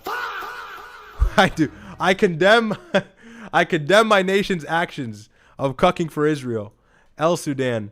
But Sudan has the most fractured leadership. I mean, we'll see what happens as time goes on. But yeah, so let's hopefully that all makes sense to you guys. R. Gomez, thank you so much for the 20. Appreciate you, bro. But yeah, JFK was kind of the last leg in stopping Israel from attaining their nuclear goals. And coincidentally, he was just removed from the picture a few months later. So let's see. I wanted to go over this. So Megyn Kelly has flip-flopped significantly. And the hottest topic for her lately seems to be Nick Fuentes. I think she was against Nick Fuentes for a long time, calling him an anti-Semite and all these things. And now she's like collabing with Tucker, going crazy on the fact that like Nick Fuentes is just misunderstood and everything like that. Interesting to see the flip-flop, but I wanted to react to this clip from her and Tucker. So let's read this here.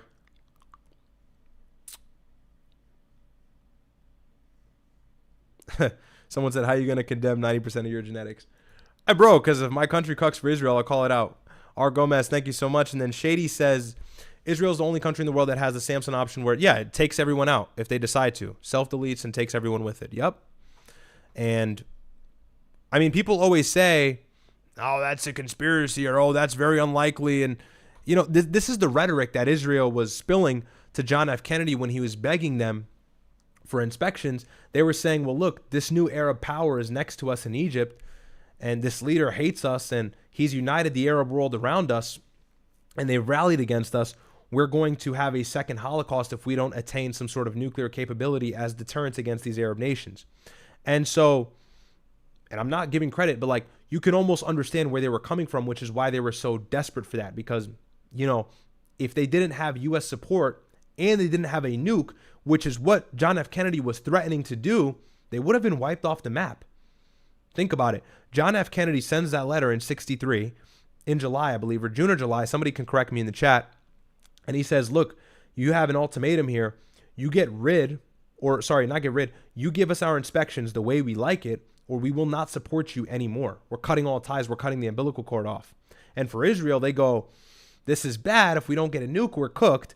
But also, if we agree to this deal, we're also cooked. And if we don't agree to this deal, we're also cooked, because then we won't have U.S. support anymore, which is the biggest guarantee of our sovereignty and existence.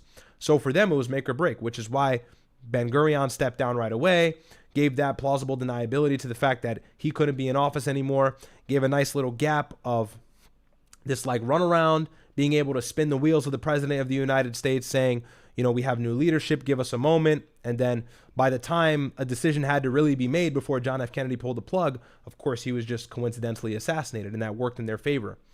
And I'm not saying they did it, YouTube, chill out, but you know, that's kind of the theory that people draw away from the history when you look at it in detail. So it is significant, but you know, that's the thing with Israel. They're in a region where hostilities against them are strong, but that's dwindled. You know, ever since the Yom Kippur War and everything else, it really hasn't been the same deal where Israel's been at threat. Many countries have normalized relations with them. They've got Jordan. No country threatens to attack them.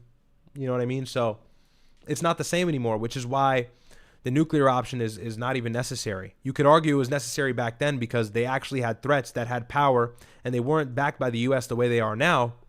But I mean, today it's just completely unnecessary. And so that's why this letter being introduced is huge. From an American... My brother got new headphones, bro, and they looked awful. I need new ones. These are nice and expensive, but I look like a fighter pilot. American perspective, you want stability because you want commerce to function, because you don't want your country to be poor, and you don't want to lose your special privilege of having the world's reserve currency, because that means your debt comes due and your country collapses. So that's the American perspective. So economic shocks are the real threat to us. Bigger than terror attacks, bigger even than wars, is the idea that we go bankrupt and we can't make good in any of our outstanding debts to our public. So you can't keep the welfare state alive, and you have some kind of real turmoil in our country. That's our goal. The Israeli goal is not putting in a pro-Western regime. They know that's impossible. They're not stupid.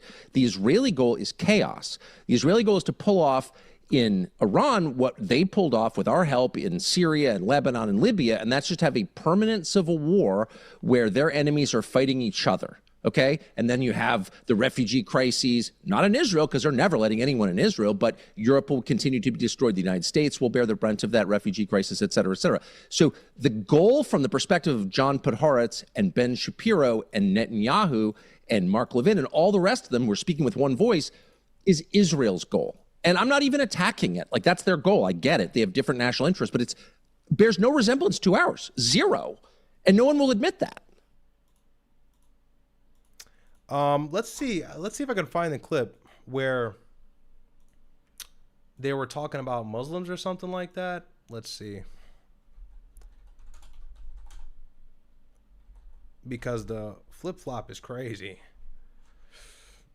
Flip-flop is crazy. Guys, by the way, if you're watching the stream and you haven't liked yet, please like it so you can push me in the algorithm. Is to convert, is to take over. They want to get rid of the... Let's see.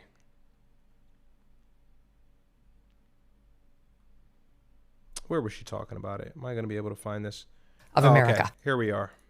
So I thought this was kind of funny. And look, I'll give my comments after. Islam is not consistent with the values of America, of the West.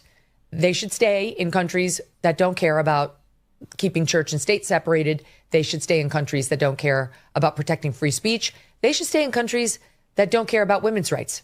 That's where Islam can fester and grow. It's great. I mean, I'm sure if that's like your thing and you don't care about like genital mutilation, you might really enjoy living in an Islamic country.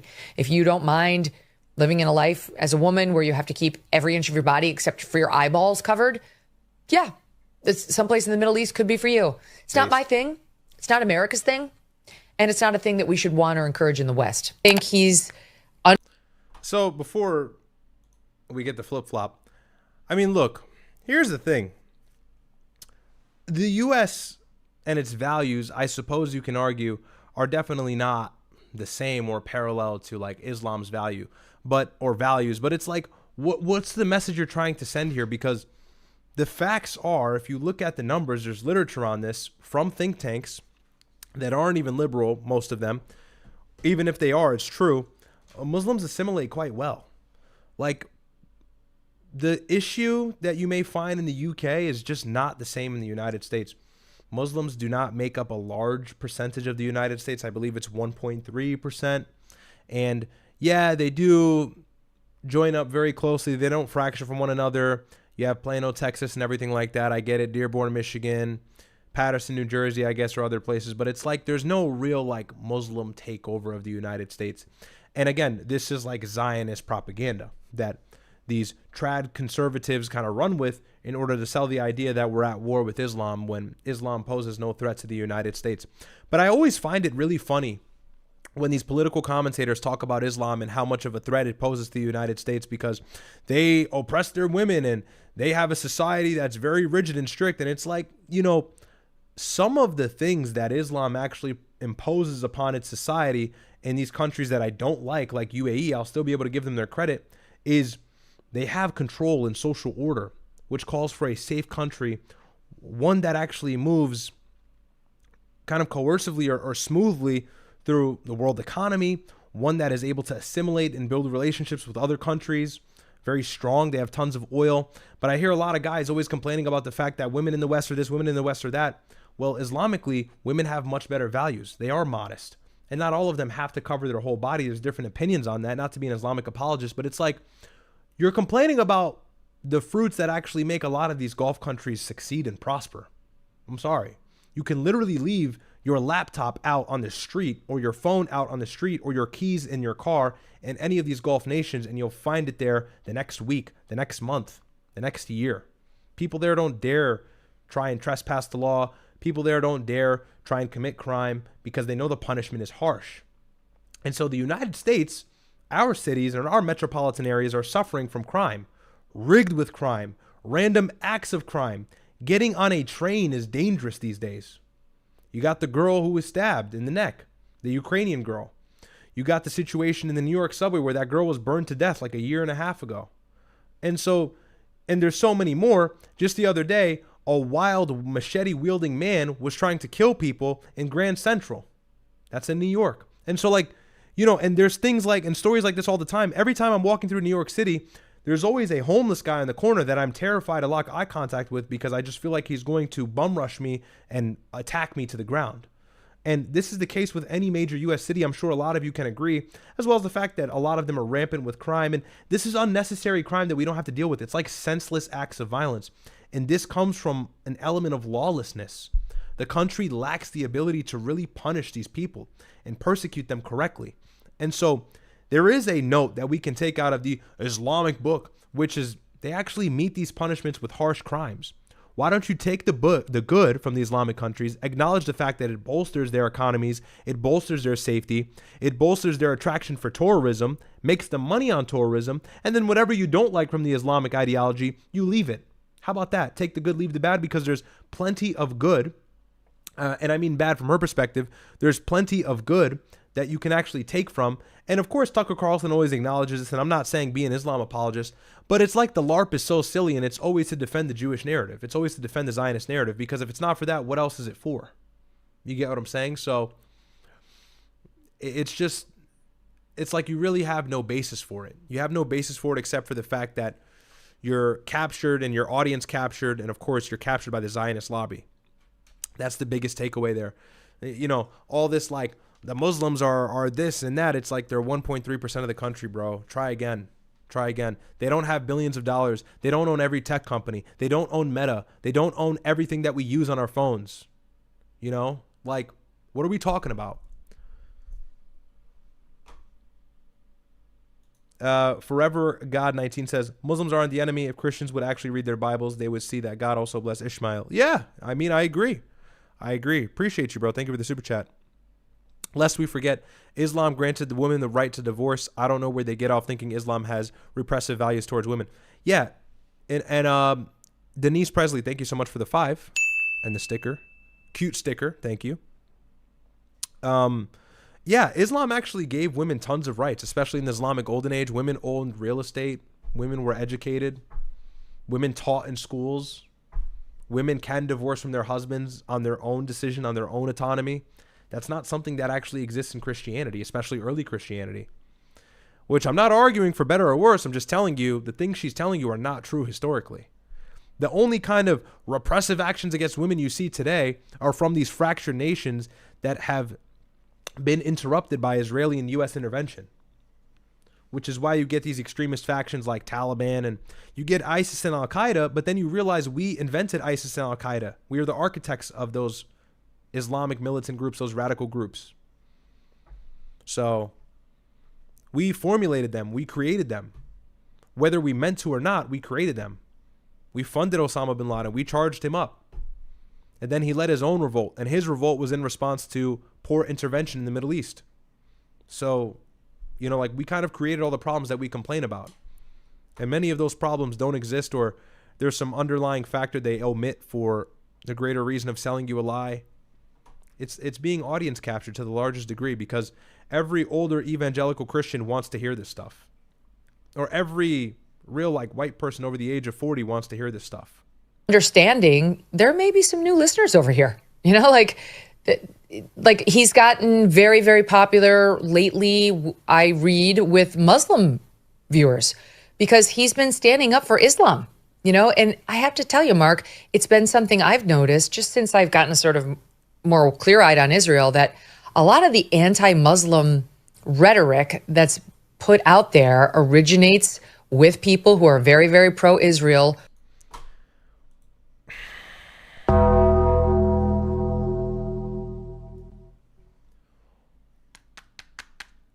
I made 9 videos on this. I've spoken about this on streams ad nauseum. So I say this to say, you want the truth? You got to watch this show. You want the truth? I'm not this crazy religious zealot. I'm just giving you guys the truth. You want the truth? You tune into me. Not trying to be cocky, just telling you, not going to give you no propaganda. Okay? Okay. So, and look, good on her. Good on her. She realized she was wrong. She shifted her opinion. No foul, no harm. Fine. Good on her. Can't do anything except give her credit. Who kind of need us to demonize them. Right. And I've taken a look recently at my own rhetoric on this to say, have I been manipulated? I want to make sure I'm not getting manipulated. There's no such thing as Islamophobia. You are not only entitled to, quote, fear Islam, I would argue it's your duty as a Christian to stand up and fight against it. The LARP is just disgusting, bro. I know she changed. I know those clips are old, but it's okay, Fox shill. Listen, if you're a Christian, you must fight against Islam. All right, bro. You're so cringe. So it's just cringe at this point. It's bro, is it 2001? What are you talking about? What are you talking about? Look. Bless her. Bless her heart. She actually is admitting that she was wrong, whatever. But,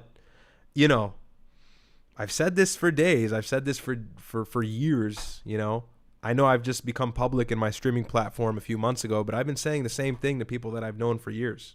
Having a lot of Muslim viewers flock to him. And so while he may have lost some contingent of the Fox News audience that's very, very pro-Israel and, pro-Trump, and you can't say anything about Trump, for every one of those who leaves, there is another newer, younger audience member who does want to hear these traditional lines challenged and hear just new independent thinking. I mean, I'm experiencing some of that myself. It is not consistent with the values of the West or America, and therefore you have no problem. You should have no problem standing up against it. She said something here that I wanted to respond to. Forgive me. We'll replay just a little bit of this. He's Islam. It's Islamophobia. You are not only entitled to quote. And look, okay, this reminds me. Perfect. If you're a Christian and you don't align with Islam, That's completely different than thinking that Islam is the reason for every single issue the United States faces. You get what I'm saying? And I always try to make sure I draw out that distinction clearly to my audience, right? You're a Christian and you say, you know, I'm Muslim, or sorry, I'm Christian. I don't agree with Islam, but I know that Muslims aren't the problem. That's fine. That's an acceptable statement, of course. And I don't think any Muslim would really fight you on that. They'd say, hey, man, you know, we can debate on religion, but politically you've got things right. And there's the other side, of course, where you flip-flop, and we're seeing Megyn Kelly kind of spilling the rhetoric that Islam is dangerous and Christians must fight it. And it's like, is this like King Baldwin and Salahuddin? Like, are we fighting for Jerusalem? Like, bro, it's 2028. It's 2026, and like this country is hijacked. What are you talking about?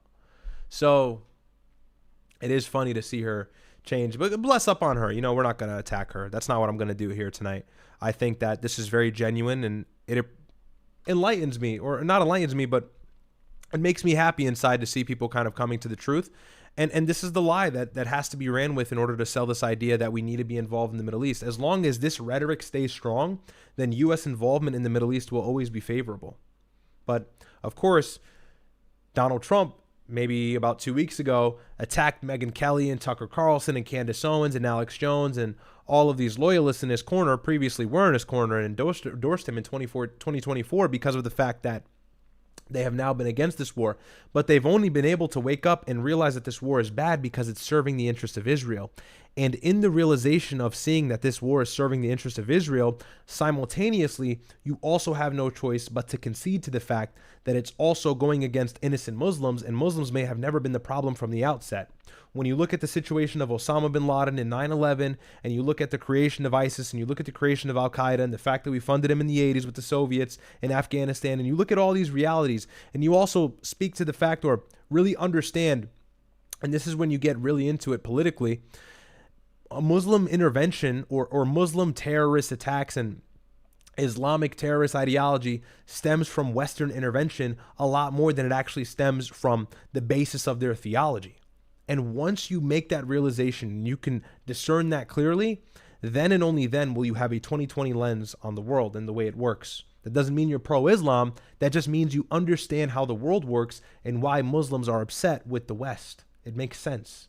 So you violate a people's right to self-determination, then why would you not expect a violent response? That's the only way people have ever responded to anybody violating their sovereignty historically. Any group can speak to that. Any group has been, or every group has been responsible of that. So, W Megyn Kelly. W's in the chat for Megyn Kelly.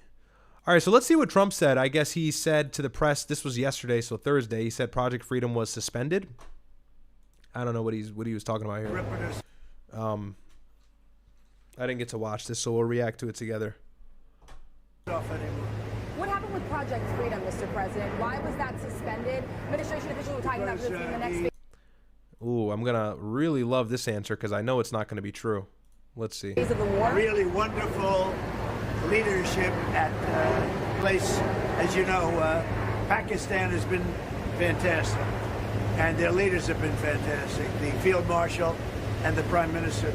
And they asked us not to do it. We'll go back to it if we have to. They asked us not to do it during the negotiations. They also asked you for a ceasefire and peace, and you haven't done that either. So what are you talking about?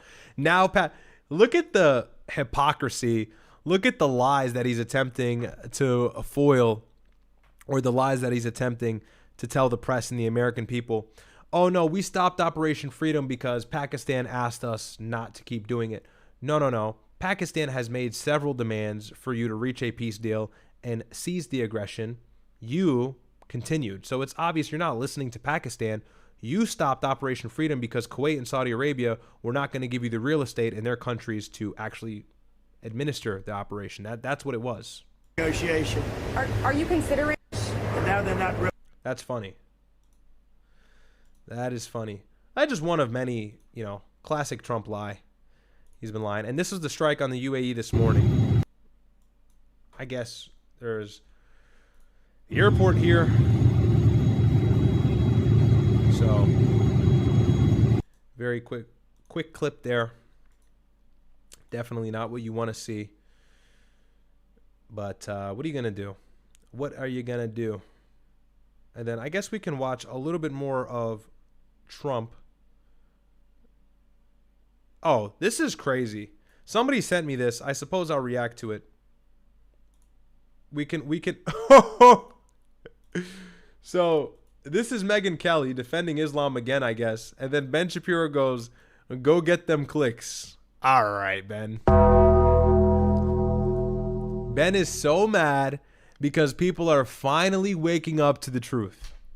Ben is seething. He is infuriated. You know why? Because Daily Wire is crashing and burning to the ground. Candace Owens has shat on him time and time again.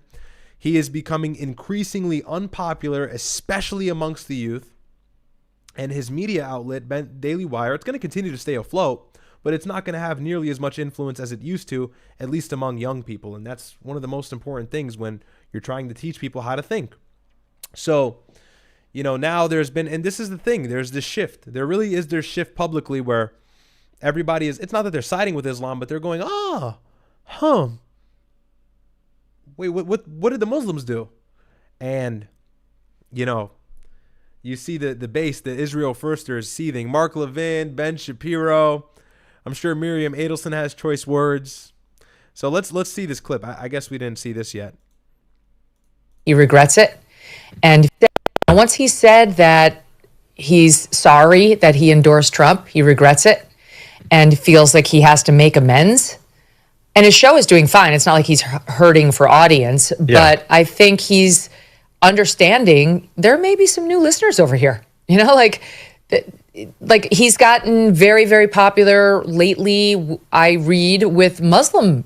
Okay, so this is the same thing we just reacted to. I guess this is just the full interview and the guy that she was talking to. But yeah, Ben Shapiro was not happy.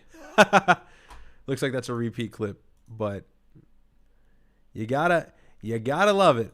And then this is also kind of on the off topic here. Since I've kind of gone through all the news, I don't really have much else to show you. I guess the last thing we'll go through is Trump's Truth Social post. And this is in response to the situation that I explained earlier with the Navy destroyers and the speedboats. So Donald Trump put this out on Truth Social yesterday at around 7 p.m. 2 days ago. He says, 3 world-class American destroyers just transited very successfully out of the Strait of Hormuz. No, you were chased out by Iranian missile threats. Under fire, there was no damage done to the 3 destroyers, but great damage done to the Iranian attackers. It doesn't matter. They pushed you out. That was the ultimate goal. They were completely destroyed along with numerous small boats, which are being used to take place of their fully decapitated Navy. Okay, but the most useful asset of the Navy still exists, which is what's interrupting the Strait of Hormuz, which is these speedboats. Anyways, this keeps on. I'm going to just keep debunking him line for line. These boats went to the bottom of the sea quickly and efficiently. Missiles were shot at our destroyers and were easily knocked down, but you left for a reason because you weren't going to continue to be able to knocking them down. These destroyers move very slow. These missiles are fast. Likewise, drones came and were incinerated while in the air. Okay, not a big deal. They have a gazillion more drones. They dropped ever so beautifully down to the ocean, very much like a butterfly dropping down to its grave. You got to love it. A normal country would have allowed these destroyers to pass, but Iran is not a normal country. They are led by lunatics, and if they had the chance to use a nuclear weapon, they would do it without question. But they'll never have that opportunity, and just like we knocked them out again today, we'll knock them out a lot harder and a lot more violently in the future. If they don't get their deal signed fast, our 3 destroyers with their wonderful crews will now rejoin our naval blockade, which is truly a wall of steel. President Donald J. Trump. Wall of steel, you say, huh? Give me 1 second.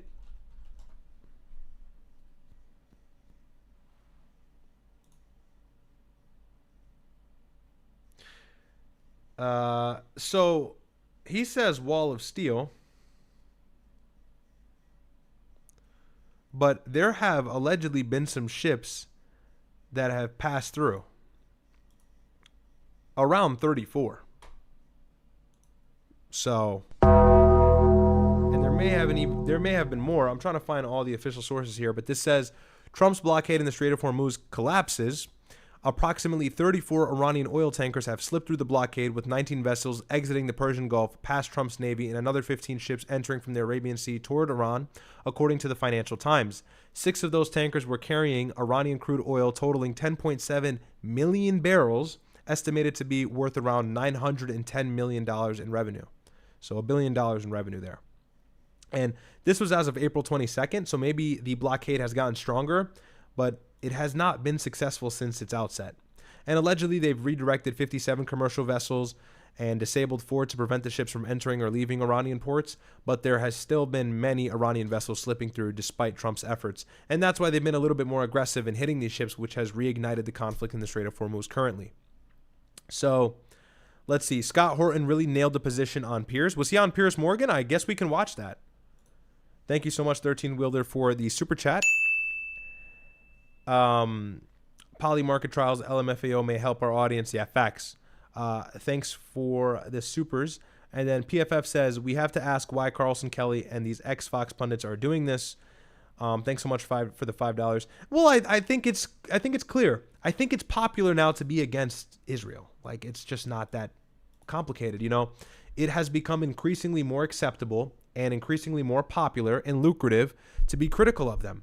And I think it's a sinking ship now to be a part of the MAGA base. That's why everybody is kind of jumping off the ship. Joe Kent being the first one, Tulsi Gabbard maybe is next, and others.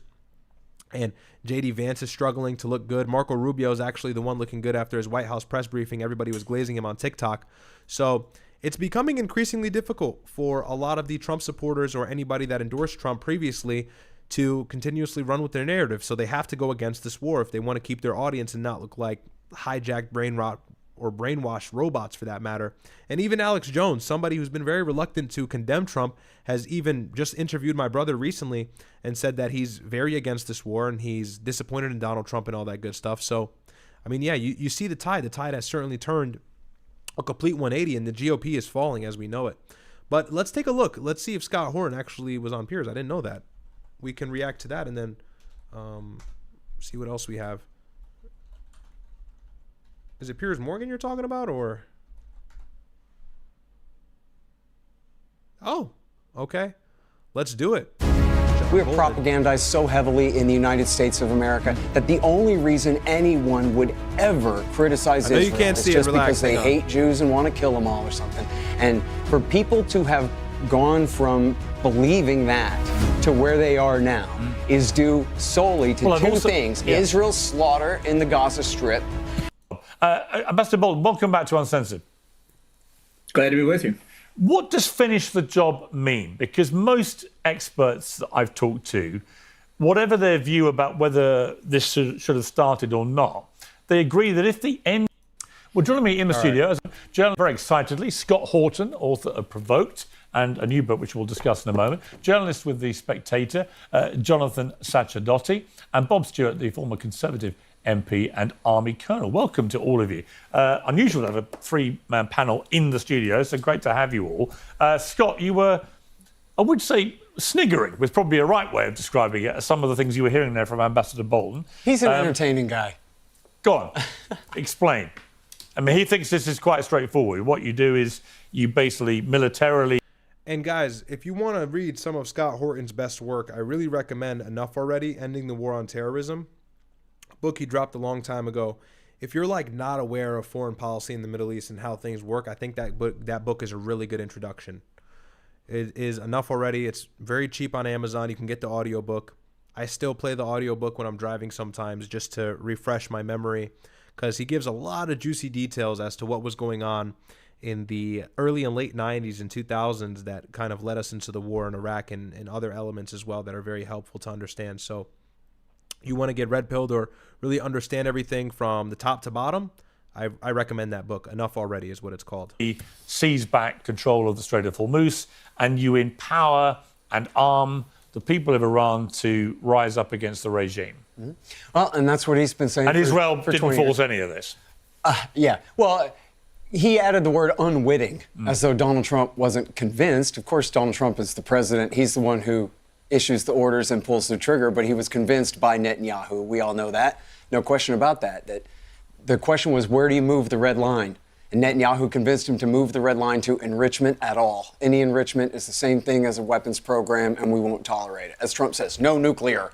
And just, exceptionally vague like that. But, we have John Bolton on a recorded conference call with AIPAC in 2007 saying that through all the sanctions and all the bullying, this is in the W. Bush administration, They were trying to get Iran to withdraw from the Non-Proliferation Treaty and kick the inspectors out of the country, as he said then, that would put us in a better position to launch the war. He wants full regime change. And then you hear his answer. He has no answer to how to do this. Oh, we'll arm some Kurdish communists from PJAK. Yeah, it wasn't the most convincing way that this all gets resolved, I must say. Yeah, and then he says, oh, we'll arm the Balukis. He means Jandala, the bin Ladenite head-chopping, suicide-bombing lunatics. That's who he means by the Baluchi dissenters, which America and Israel backed against Iran in the W. Bush and Obama administrations. And then I think it's so crucial that he continues, and the war party on the media and in the government continue to push this lie, this completely preposterous hoax, Pierce, that the Iranian government massacred 40,000 people. And if I'm not mistaken, Jundullah, or Jandala as he describes it, was this terrorist group comprised of like these oddly rogue Muslims with this weird religious sect. And Mossad agents, I believe, actually tried to pose as Jundullah back in the early 2000s and commit a terrorist act with American passports and then blame it on Tehran to start a war in Iran. And George Bush was furious about this. So just a little fun fact there as he mentions them. People in January to put down that insurrection. First of all, we already know, Donald Trump admitted, now that we're living in the future here, Donald Trump admitted last week or 2 weeks ago that Israel armed those Kurdish groups. Those weren't peaceful protesters. There were peaceful protests, but the fighting was not the massacre of peaceful protests. The fighting was fighting against Kurdish communists who were sacking police stations and burning mosques and trying to overthrow the government there. And then just think about that casualty count, 40,000. That's like the Battle of Gettysburg. You know, the worst. 40,000 is what they say for the Iranian protests. Are you mad if you believe that? And by the way, we admitted that we were involved in those protests. I'll show you as I keep playing this. Well, I don't know about all of them, but in Ukraine, the worst massacre of the Holocaust was at Babin Yar in September of 1941, where the German Nazis corralled 30,000 Jews and massacred them and dumped them in a ravine. 30,000 of them. It was one of the absolute worst atrocities of the entire Second World War.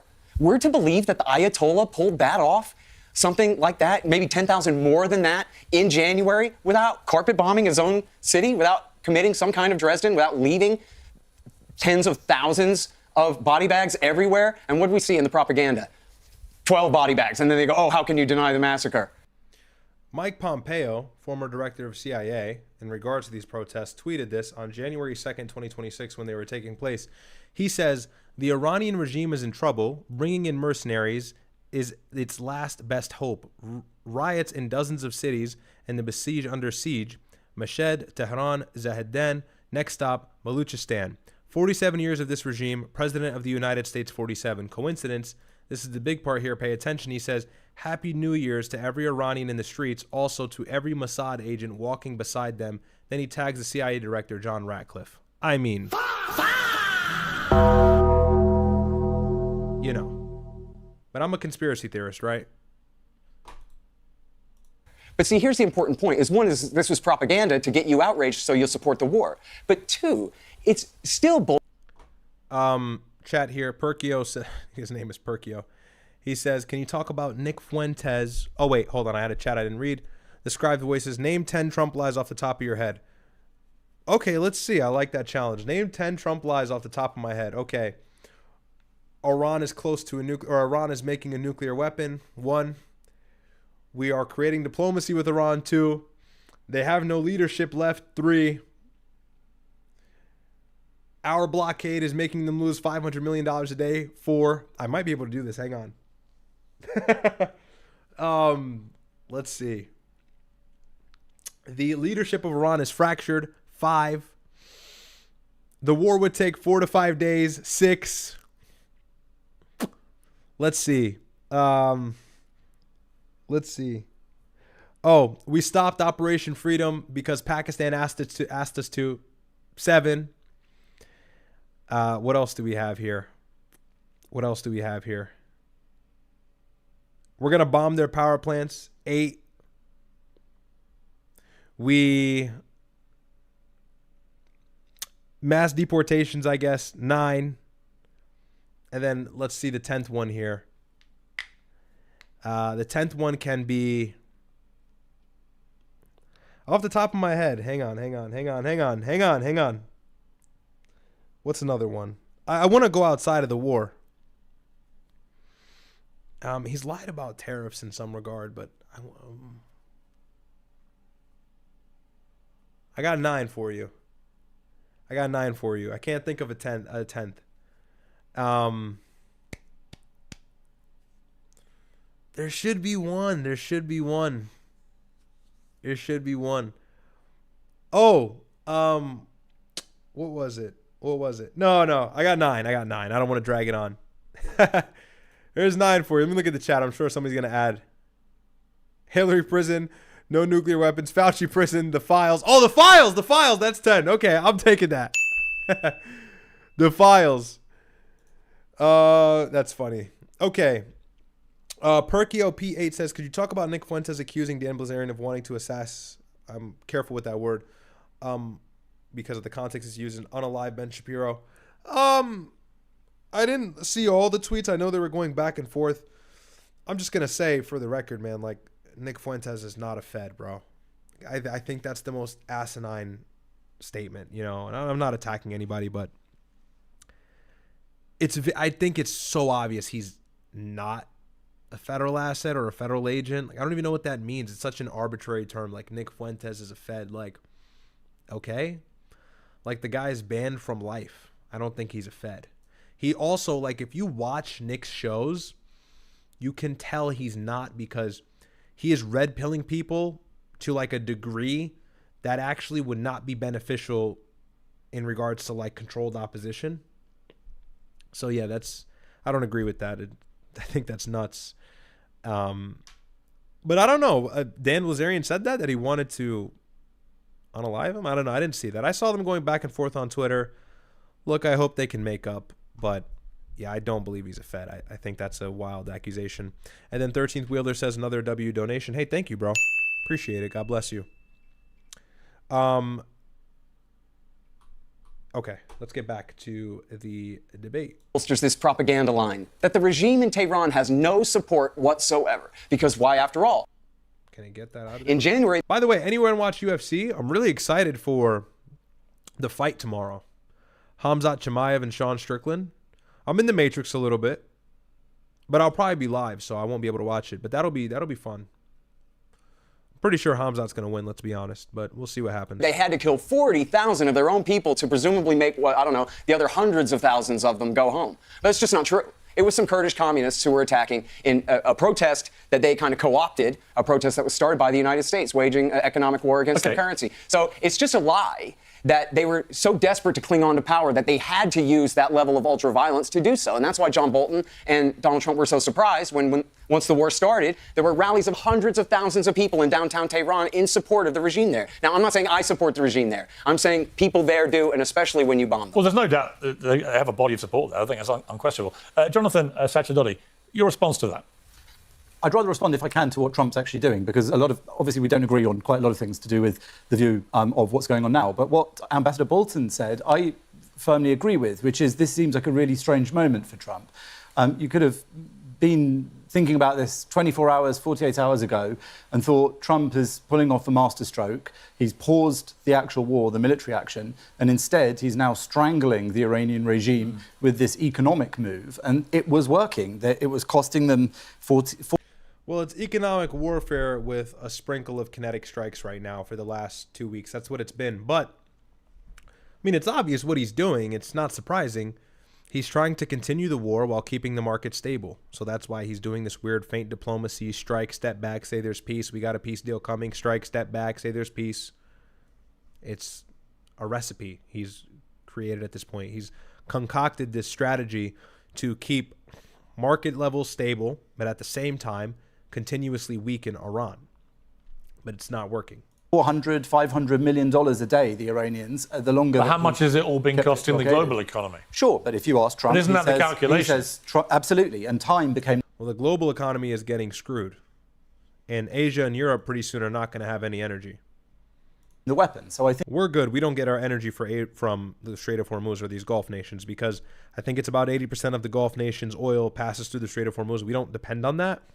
I saw some girl on TikTok was like, the Strait of Hormuz being closed is such a bad thing because the United States is not going to have oil soon. And it's like,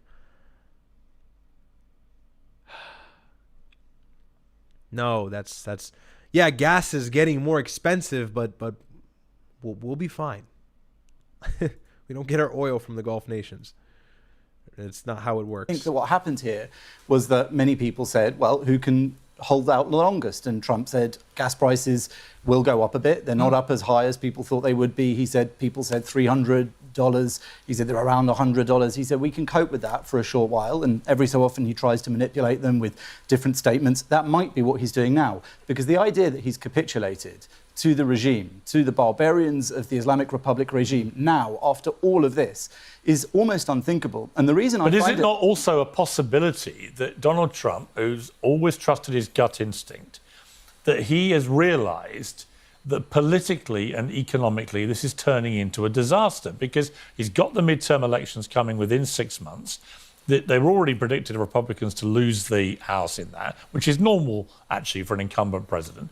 But they now are highly likely to lose the Senate. He becomes a... And this is why you really got to be careful with the information you find online. I want to share this with them. So this is the TikTok.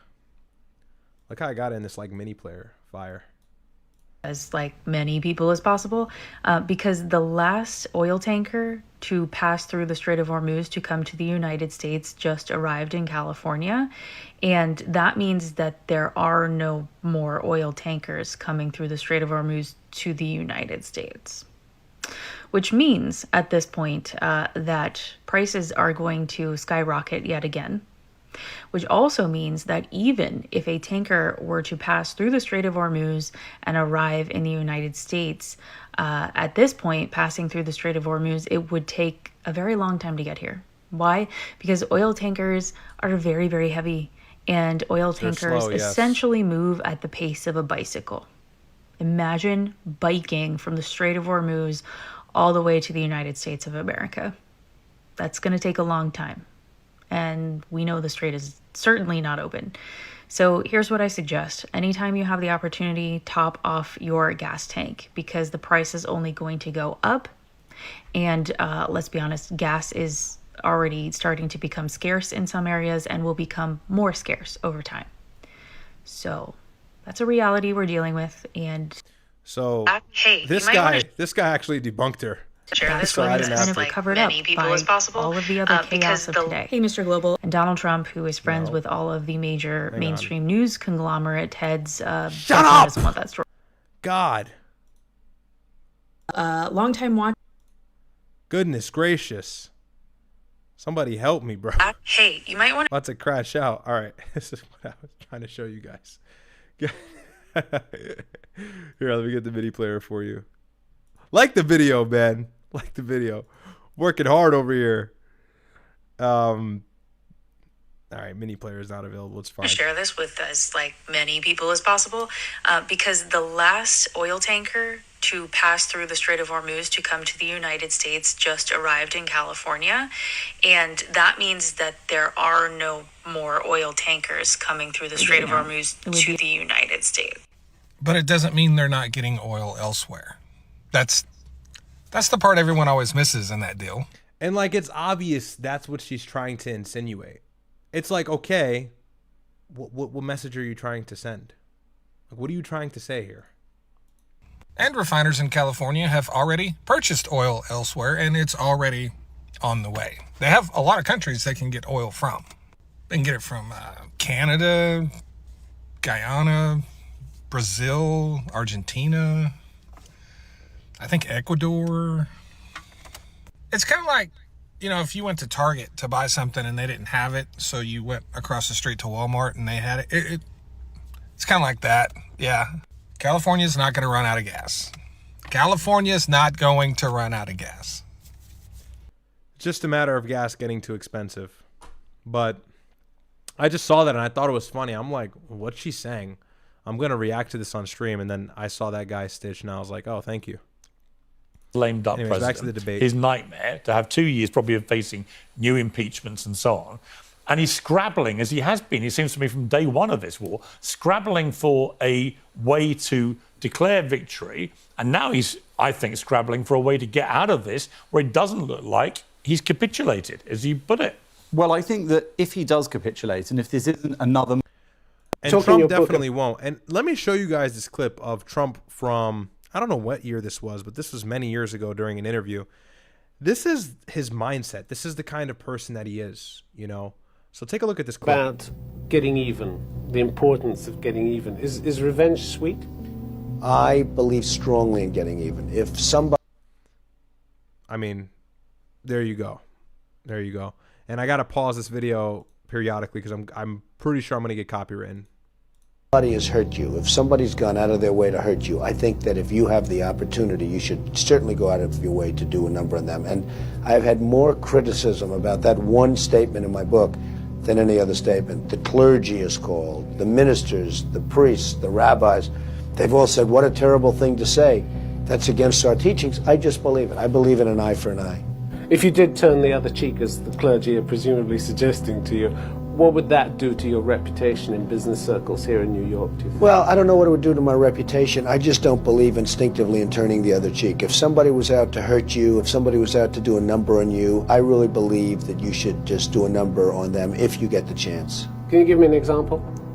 Well, there were people that I really helped in business when things were very good in the 1980s and when my company was going good.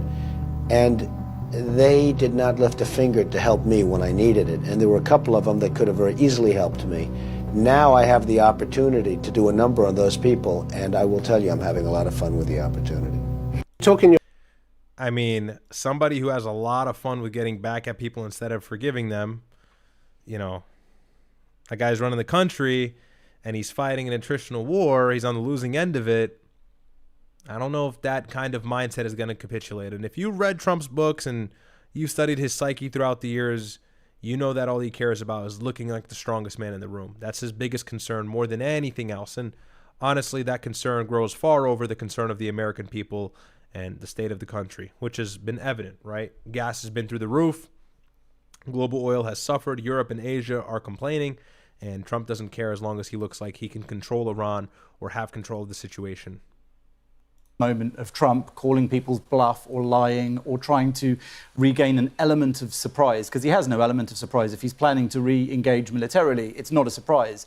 All he can do is make a tactical surprise, as he did last time, by start negotiations and then act. But what I'm saying is I don't think he gets out of it in your version of this, because what does it look like? It looks like the Iranian regime beat Donald Trump in the United States. I agree. If he backs down. And so I don't think Trump is a stupid man. I think Trump knows that. I don't think it helps him domestically either. They'll say he took us to war with this huge expenditure and all this effort, and then he capitulated. And I don't think it helps Iran. It certainly doesn't help the Iranians who want to get rid of the regime.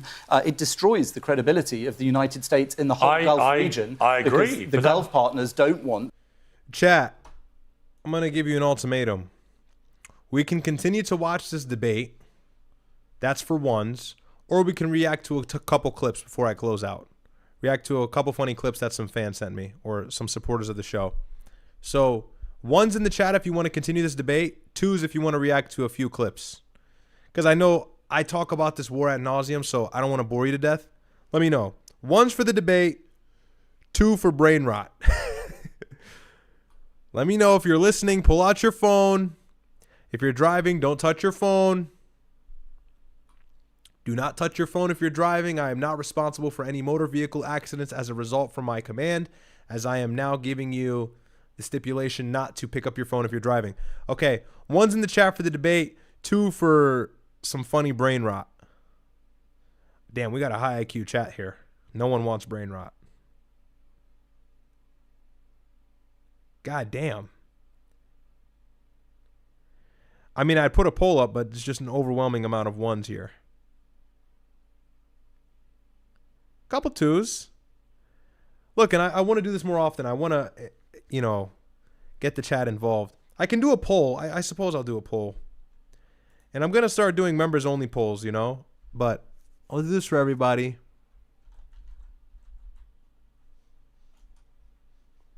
Hang on, I'll do a poll real quick.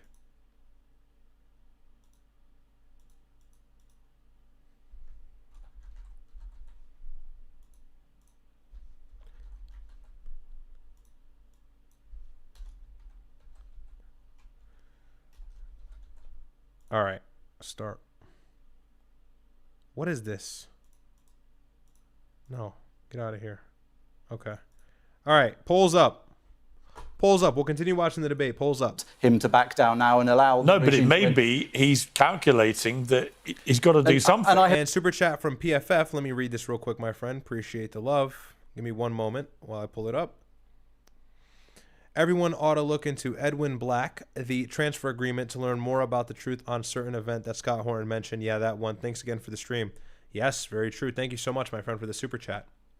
And it's so tough, guys. You don't understand, like, even in that JFK explanation, I want to, like, get in the weeds, but I cannot because I just have to be so careful with the platform that I'm on.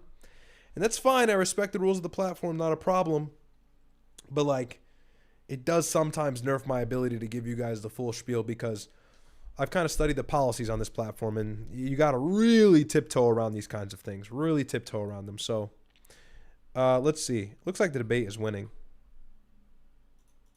Anyways, let's keep I hope he isn't. I hope that this is another Trump bluff. And you all know Trump from your days when you were in his entertainment world, and he is an entertainer as well. He's a guy that understands TV, and he understands the news cycle. And yeah, but that's been my problem with this. How to distract us. That's yeah, what but I think in a way, I think he's treated the whole thing a bit like a reality TV show. For sure, I think. And I don't think it's been helpful that he every day has been out there with a new episode dropping, with constant flip-flopping of both the mission goals and what he's going to do. One minute we're told he's going to annihilate the whole of Iran, 90 million people, right? It's all going to happen tomorrow morning. And then the next thing, he's doing a deal or this or that. I just think eventually you fall into the boy that cried wolf territory or the emperor with no clothes. I think the interesting thing about that, and I completely understand your position on that, and all of us, I think, watch Trump geopolitics and Trump diplomacy aghast because nobody's done it this way before.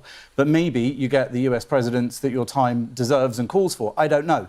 I'm just saying that because that is his technique, we never know. When he says, I have a one-page deal, it could all be over tomorrow or by the time I go to China next week. Well, I don't know if we can believe him and I don't know if we can't. And whether or not it's a good thing that he operates that way or not. I think in this one... If he does carry out 50% of his threats on X or Truth Social and not the other 50%, the only benefit of that strategy is nobody, ally or adversary, knows ever if this time is real or not. But that's the boy that cried wolf problem. Colonel Stewart, great to see you. Looking in fine fettle, if I may say so. Thank you. And I'm very envious of your jacket. Militarily first, if Trump wants to prevent and have it be seen to be that he's prevented Iran from developing a nuclear weapon, then he has to, it seems to me, get either Iran to provably destroy their enriched uranium or to get in there and get it himself with the US forces, which would mean a substantial ground invasion. Am I missing something, or is that the only way that this can actually represent stopping them? Two options. The Iranian regime voluntarily gets rid of its nuclear intentions and proves it. That won't happen. Or if you really want to get rid of that, you've got to do some sort of invasion. Now, invasion, people think... Yeah, and this is something that, like, I haven't even, not to interject here, I haven't even spoke to this too much recently, but I forget about this, honestly, with all the drama going on in the Strait of Hormuz and the multiple development, kind of rapid progression of this war. And you got the fog of war and everything, trying to figure out the truth. We're forgetting, if Iran does not capitulate to the U.S. demands of stopping the enrichment or really relocating the uranium, downgrading it, getting rid of their centrifuges, if the United States is not able to get Iran in concession on those deals or on those plans, the only real option moving forward is some sort of ground element. And the reason why is because this uranium is deep underground. And so, like, if we want to address, and this is why we've always said from the beginning, there's going to be a boots on ground element in this war, because that's the only way the United States can pull the uranium out of the Iranian soil. Now, we're trying to exercise diplomacy by saying, hey, please just get rid of it. Excuse me. And remember, we started this aggressively by bombing them. Now we're asking them to just get rid of the uranium. And Iran is like, no, fuck you. And sorry, but rightfully so, they kind of reserve the right to say F you, because we attacked them out of nowhere without any sort of warning, killed 3,000 plus civilians, killed their supreme leader, other high-ranking military officials. For them, they're definitely not conceding on any nuclear plan now. They need it now more than ever. And that actually only leaves one option available, which is the fact that nuclear or some sort of campaign to seize the uranium is going to have to take place in the near future. And that's just what it is, unless we find an off-ramp in this war, which I'm hoping for. But if Donald Trump continues here and we have to seize the uranium, as he claims, him and Pete Hegseth and even Rubio, well then, yeah, there's definitely going to have to be some sort of ground element sooner or later. Iran's a huge country. What do you invade? I mean, it's So we have no really- idea where this uranium is. Yeah, quite. So And guys, if you have not already, you gotta self-plug here. If you have not already, please subscribe to the channel. I'm at 20.9. Let's see if we can get to 21 while we're on the stream. 20.9K subs. Please remember to subscribe to the channel. Appreciate you guys. It keeps me going over here. Much love to all of you who have already subscribed. But like the video and sub to the channel if you have not already. Thank you. I personally agree. To start with, the aims were not clear. I hoped that a bash on the nose at the start of the war would actually bring everyone out on the streets again and actually topple the regime. But frankly, they're terrified. Oh my God. Oh my God. Here we go. We'll let them keep going. Iranian people are terrified because as soon as they put their head above the parapet, the Revolutionary Guard will murder them. But they're terrified because the IRGC remains in firm control. Exactly. So all these claims that they've been destroyed and wiped out and the leaders have all gone, none of that can actually be true if the people on the ground, 90 million of them, if none of them are coming out, it means they must be seeing with their own eyes in the streets evidence that the IRGC remains in tight control. And it Otherwise, does. they'd be doing it. And it does. And that's the problem. I mean, how do you get rid of the IRGC?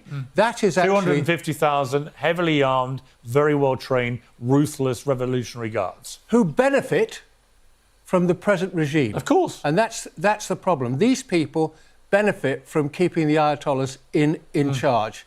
And actually, that is the problem. So what would you do if you're Trump now? Well, I know If he has quietly thought to himself, I've got to get out of this. And I think he should, even if it means he has to, eat crow and just take a hit on it. I think the longer term damage of not doing that now is incalculable. So if you're Trump, what do you do? Well, he's actually going to try and get out of the whole situation. Yeah. And that's what he's going to do. I mean, you could see it beginning to occur. I mean, the fact of the matter is they want... Yeah, remember, the Iranian civilization and the Iranian population is terrified to come outside because the regime is going to violently dismantle and kill them. This is also...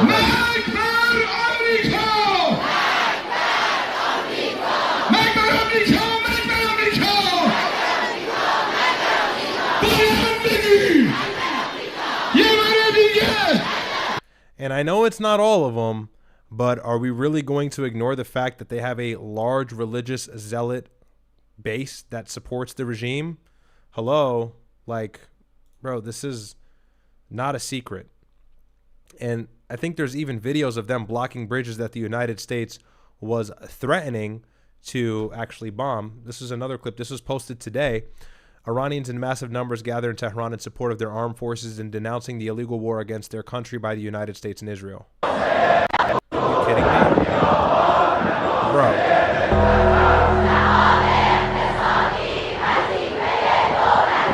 The IRGC is going to kill them, right?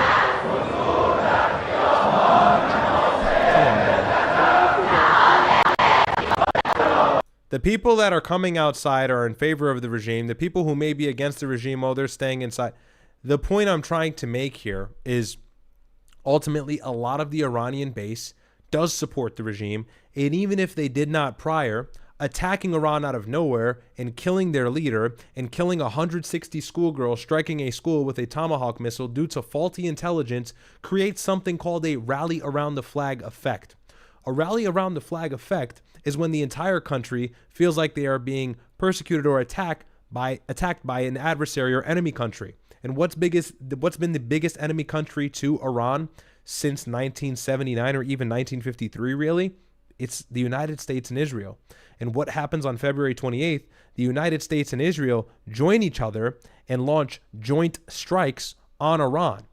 and then continue on for a 40-day bombing campaign, and where the civilian death count has now been north of 3,000 or 4,000 people, many of them being children. And on the first day, they killed the leader, then 180 schoolgirls, earned global condemnation from NATO, from the EU, from China, from Gulf countries, from every Arab nation, essentially. And we're saying that people are coming outside afraid of the regime. No, people are not coming outside because they're probably afraid of a fucking U.S. Tomahawk missile raining upon their head.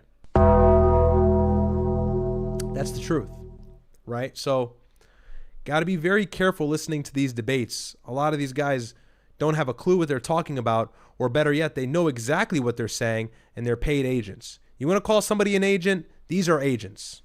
So, anyways, don't listen to the secular Persians who live here in LA and the peace and rule of the United States. Listen to the ones who have been subjugated to Israeli aggression for the last 50 years. Subjugated to Israeli aggression for the last 20 or 30 years.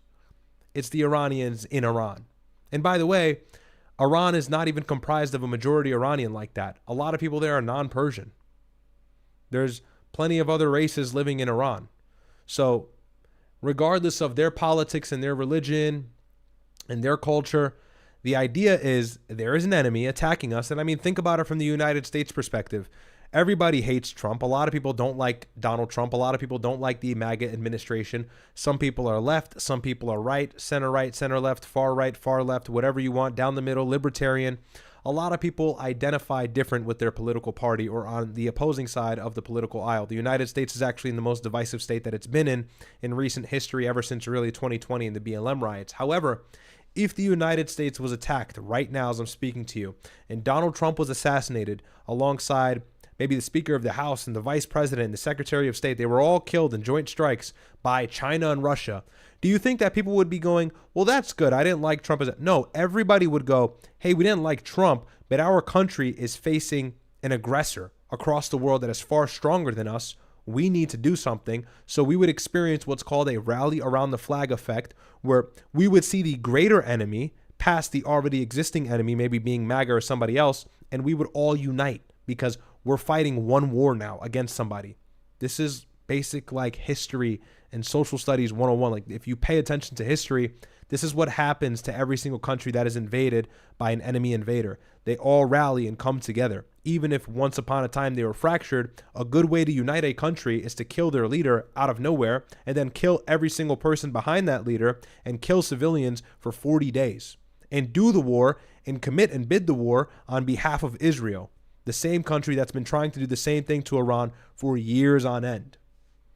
On top of that, Israel is the only nuclear power in the Middle East, and they're complaining that Iran can't have a nuclear weapon, even though they have an unacknowledged nuclear weapon that John F. Kennedy fought tooth and nail to get rid of, and then he disappeared 3 months later. So, we could bring it back all the way. Nothing changes the facts. The facts are Iran is facing an aggressor, and we have united the people on the base inside of Iran. Maybe the Iranians here can say, well, I don't like the IRGC. The IRGC hangs people, and IDF soldiers tie up and mutilate Palestinians in the West Bank. Do you condemn that? Marco Rubio the other day in his White House press secretary address, whatever the fuck it was, I don't even know what he was doing. He was filling Carolyn Levitt's shoes, and everybody was saying, he's so witty, he's so charismatic, he's so smart. Yeah. Also, this guy is saying the IRGC wants to hang people for going against the government, but he doesn't want to talk about Ben Gvir's new law passed in the West Bank where they can now hang Palestinians just for the fact of being detained without any due process. And he wears a noose pin, a rope pin on his suit everywhere he goes, pops champagnes when the law got passed, and his wife just got him a birthday cake with a noose on it for his birthday, and it was surfaced all over social media 2 or 3 days ago. And so you want to talk about immoral, deranged, far-right people who have this fascist ideology of taking over a nation or taking over a land and encroaching upon borders and annexing people? It's Israel. It's Ben Gvir. It's Benjamin Netanyahu. They're trying to annex southern Lebanon. They are trying to annex Gaza. They are trying to annex the West Bank. And they have effectively already done all of the dirty work in Gaza. Now it's just pushing the people out because it's flattened to the ground. It's a parking lot. It's a parking lot. They tried to starve them 9 months ago. They failed. So, it's like, and I know we're on the debate here. I get into this stuff and I get passionate, but you want to know if somebody's a foreign agent, just look at the moral inconsistency.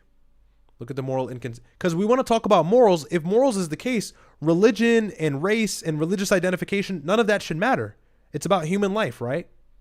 The IRGC is killing protesters. Okay, yeah, that's bad. How about what's happening in the West Bank? And I said this last stream, but maybe we have new people. The other day in the West Bank, CNN was brave enough to report the fact that IDF soldiers went into a Palestinian village, because these are IDF settlers and soldiers, and they worked together in tandem to annex these Palestinians from the land, which is illegal according to their own domestic law, Israeli law, and then, of course, international law. They went in, they kidnapped a Palestinian, beat him almost to death, absolutely pummeled him, stripped him naked, tied his genitals up, I know, I'm sorry, this is graphic, and paraded him in the air in front of his family and his entire village. Barely spared his life. They beat a 75-year-old man so bad, he almost died. He was put on like life support. In southern Lebanon, they're carpet bombing villages to kill one insignificant Hezbollah commander or Hezbollah militant official or Hezbollah soldier at that. And in the result of carpet bombing this village to kill this one insignificant person, they kill like several children and they hurt several others. And they've been doing this, by the way, to Lebanon for years. This is decades now. But they've ramped up because they sense the fact that Iran is getting stronger. They need to eradicate Hezbollah in the north. So, as well as the fact that Iran is distracted, so what better time for them to do it than now? This is the shit that's happening just west of Iran. And all you got people talking about is, but they killed the wrestler, but they killed the wrestler. 100,000 innocent people dead in Gaza. I don't care if you're a Christian. I don't care if you're a Catholic, if you're Orthodox, if you are a Jewish person, if you're a Muslim, if you're Shiite, if you're Sunni, if you're Zoroastrian or atheist. I don't care what you are. You can't condemn that. There's something going on with your pockets. Somebody else's hand is in your pockets. Or you're genuinely an evil, deranged person. Kids being shelled to death. By the way, there's no ceasefire in Gaza. They are still bombing the shit out of it. Over 1,000 people have been dead since the alleged ceasefire took place. Innocent non-combatants. Is there excuse for that? Because last time I checked, Hamas has been incapacitated. They're not even nearly as strong as they were at the outset of the war on October 7, 2023. So why are they still carpet bombing Gaza? Because they want to cleanse it of people. They want to take it. This is Jared Kushner's great plan. He wants to turn it into a tourist destination, a tourist hub. They all talk about it. They don't hide it. And it's in an advantageous spot for maritime trade and tourism. It's beautiful, the Gaza Strip. So they want that coastline and they'll do anything to get it. And they want to push the Palestinians into the Sinai. They want to send them over to Egypt. Donald Trump told Egypt, we'll send them over there. We'll give them housing. We'll pay for it. And of course, Sisi says no. When everybody says, oh, Sisi's a cuck. Sisi doesn't want to take the Palestinians in. No, actually, and this goes against me to say this because I don't like Sisi, he's trying to keep the Palestinians from being annexed out of their land. That's why countries are refusing to accept the Palestinians. Mohammed bin Salman doesn't say no to the Palestinians because he doesn't like them. No, because he knows if they leave the Gaza Strip, that's the end of any sort of Palestinian existence. And that's why Hamas invaded on October 7th, by the way, because Saudi Arabia was about to sign the Abraham Accords, the Cuck Accords I just showed you, which pretty much calls for normalization between Israel and a promise to never pose a threat to them and recognize them. Do trade with them, bolster their economy, support them militarily, economically, socially, financially, all of those good things. That's what signing those Cuck Accords warrants. And Saudi Arabia was about to sign that. Saudi Arabia is the most powerful nation in the Middle East. They are the custodian of the two holy mosques that are the central points of the Islamic world, really. That being Masjid al-Haram in Mecca and then Masjid al-Nabawi, the Prophet's Mosque in Medina. And Saudi Arabia has led the charge with the oil embargo in the 70s from King Faisal after the Yom Kippur War and everything like that. They've always led the charge in reprimanding and condemning Israeli-U.S. actions that undermine the Palestinians. They have been slowly dwindling away from that mindset and that rhetoric. And so Hamas sensed this, Gaza sensed this, that's why they attacked. It's not justified. October 7th is not justified. That's not what I'm saying. But you got to understand the history to understand how these people are morally inconsistent. These people have been closed off from the world. Same thing as Sudan. No one's talking about Sudan. Millions of people displaced, millions of people killed by the RSF, the Rapid Support Forces, that has been funded by the UAE heavily since the outset of the war 3 years ago in April. No one's talking about that. All of these UAE influencers making money on X say the UAE is the most stable economy in the world. It's the most beautiful country. Yeah, they're also like trying to annex all of North Africa. They've got their footprints all in Libya. They've got their footprints all in Sudan. They're funding random Africans from North and Sub-Saharan countries to join the RSF, paying them loads of money. They go into Sudan, inside of the capital, and other provinces like El Fasher. They expel the people. They murder them in cold blood. They you-know-what to the women, and then they try and export that gold to UAE. And magically now we see the UAE has more gold than they ever have historically. Why do you think that is? Because Sudan is rich in gold. We've supported Russia with our gold. We still make a lot of money on the only reason Sudan is able to thrive in some slight sense is because of the amount of gold that's in the land and under the soil. And the UAE has sought after that heavily. Why? They understand that tourism is the main commodity. Oil is obviously number one, but look at where the direction of the car market is going. Look at where the direction of energy is going. People are moving away from oil. Every single decade or every single 5 years at this point, the world is relying less on oil and a little bit more on other sources of energy. Look at these AI data centers. Look at everything else. Oil is becoming less of a need. It's still the hottest commodity, but eventually it may not be. Gold will never lose its value. So to the UAE, they are trying to get ahead of the curve. That's why they're joining the United States right now in this war with Iran, because they want to expel Iran. Iran poses a military threat to UAE and their security. They like them gone so they can work with Israel without interruption. And they also want to undermine Saudi Arabia because they are direct enemies. They're foes. Don't be fooled. They may not fight each other, but just because missiles aren't raining upon either country from opposing sides doesn't mean they don't like each other. They hate each other. So they're fighting for influence in the Middle East and the region as a whole. And just recently, the Crown Prince of Saudi Arabia told Donald Trump, hey, maybe you ought to help out in Sudan. Not because he really cares about the Sudanese people, because he doesn't want the UAE to have influence in North Africa. He's terrified of that. They're already way too powerful and they're aligned with Israel. Moral consistency. Talk about that then. You want to be a bleeding heart liberal. You want to clutch for everything you have and say, but the IRGC. Then talk about everything else that's happening in the Middle East or shut up. Put up or shut up. That's why I get so triggered and I stop the video, because these guys are such fraudsters. They're such clowns. You care about humanitarian rights. You care about these issues. Then you would mention what's happening in at least Gaza. Gaza was the biggest thing to red pill the world as to what's going on with the Palestinian people. It gave people the truth even if they wanted to deny it. Megyn Kelly is now coming to the light and saying it doesn't seem like Islam is the problem. Megyn Kelly. How much more do I need to say there? Want to have the Strait of Hormuz open. That's key now. But it was open before the war. It was open. Yeah. And we want to go back. The whole situation is quite absurd. It has gone wrong for the United States big time. And I think...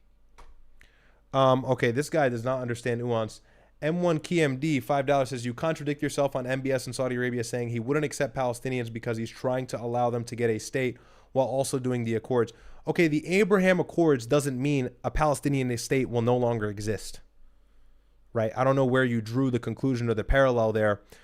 You don't know anything. You don't know what you're talking about. It's funny, I even have to say, the Abraham Accords is normalization with Israel. But anytime the Palestinians are offered up a second land, MBS still stands on business and says, hey, they're actually going to stay in the Gaza Strip, and he's always called for some sort of right to self-determination for the Palestinian people historically in the West Bank and primarily Gaza. But he was going to sign the Abraham Accords on basis of bolstering his relationship with the United States, because that's something Joe Biden at the time was pressuring him to do, which meant he would have economic growth for his nation. But him signing the Abraham Accords does not directly correlate to the fact that he was also going to support the annexation of the West Bank. What are you talking about? Morocco does not support the annexation of the West Bank or the annexation of Gaza. They're on the Abraham Accords. Do you have a brain? You have no idea what you're talking about. No clue. And Trump now wants to get out of the situation. If he can call it victory, he will. He will call it victory regardless of whether it is or... Shady says he can't say yes to the Palestinians coming to the Sinai. The Army Council will get rid of him. There is still 1% fear Egyptians going ape shit if displacement occurs. They're under enough repression, economic disaster. Yeah, exactly. Thanks for the 20. That's what I'm saying. And so the reason why Hamas interrupted the Abraham Accords, I guess this is worth mentioning as well. The reason why they interrupted it is because it would be the first step, obviously, to giving Israel a little bit more autonomy and annexing them without global condemnation. And that's not the only reason that they attacked anyways. Another reason, and something that their spokesperson Abu Ubaidah had mentioned, was the fact that they were going to sacrifice the red heifers or the red cows, which plays a big part theologically in end times prophecies, which means when they sacrifice those red cows, they destroy the third holiest site in Islam, that being Masjid al-Aqsa. Operation Aqsa Flood, that's what the whole name actually stems from. And so if they were able to achieve this mission of sacrificing these red cows, then the third holiest site in Islam would go bye-bye. And from the Muslim perspective, they would bring forth their Messiah. In Islamic eschatology or theology, that would be Al-Masih ad-Dajjal, or in English better translated, the Antichrist. That's why they attacked. This is what they said. So it was for theological purpose, and it was also for a political purpose. Those are the two glaring reasons as to why that attack happened. And by the way, Israel let it happen. Israel let the attack happen. So, high IQ chess here. If Israel knew that the Abraham Accords was going to be better in aiding them to annex Gaza, then they would have actually stopped the attack, because they got the intelligence go ahead from Egypt. Egyptian officials and Egyptian intelligence, as well as Israeli intelligence, also knew Hamas was planning an attack. They let it happen so they can have a valid grounds to annex Gaza and bomb the people for years on end. And so, or years without end, rather. And so if they thought that seeking a Abraham Accord deal with the Saudis would give them a better chance at annexing the West Bank and annexing Gaza, they would have stopped the October 7th attack and went the route of diplomacy. That in and of itself is proof that that was not actually what that deal was set out to achieve. If you can keep up with that. So, and I just that comes to my mind as you're mentioning it. So, or not, but actually the situation will not be resolved, and the situation will remain as it is now. The Iranian government will remain in power, and the poor people of Iran, the long-suffering. Okay, another $10. If you think normalization with Israel through the Abraham Accords, with what they are doing is not turning a blind eye and being an accomplice, then you're the one without a brain, bro. Yeah, I didn't say that signing the Abraham Accords was good. What I'm saying is signing it does not mean you're in support of annexing the Gaza Strip right away. That's not what it warrants. That's not what the deal says. It says normalization with Israel. You can still condemn them killing 100,000 people, which countries on the Abraham Accords condemned. They condemned the attacks in Gaza. They're not mutually exclusive as two facts alone. So you're saying I don't have a brain. You're not thinking. You're not thinking. With all due respect, you're not thinking. So I'm not going to rip you apart. I'm not going to talk shit on you. I have a lot of patience for opposing beliefs or opinions, not a problem, but I don't think you're the one thinking. And I just explained it in detail. So you got to be able to think in a multifunctional way, a lot of moving pieces at the same time. Just because one reality exists that's bad, it doesn't mean it necessitates the other bad reality. They can exist without one another. Poor people of Iran will continue to be absolutely dominated by the IRGC. Now, that's what's likely to happen. Yeah.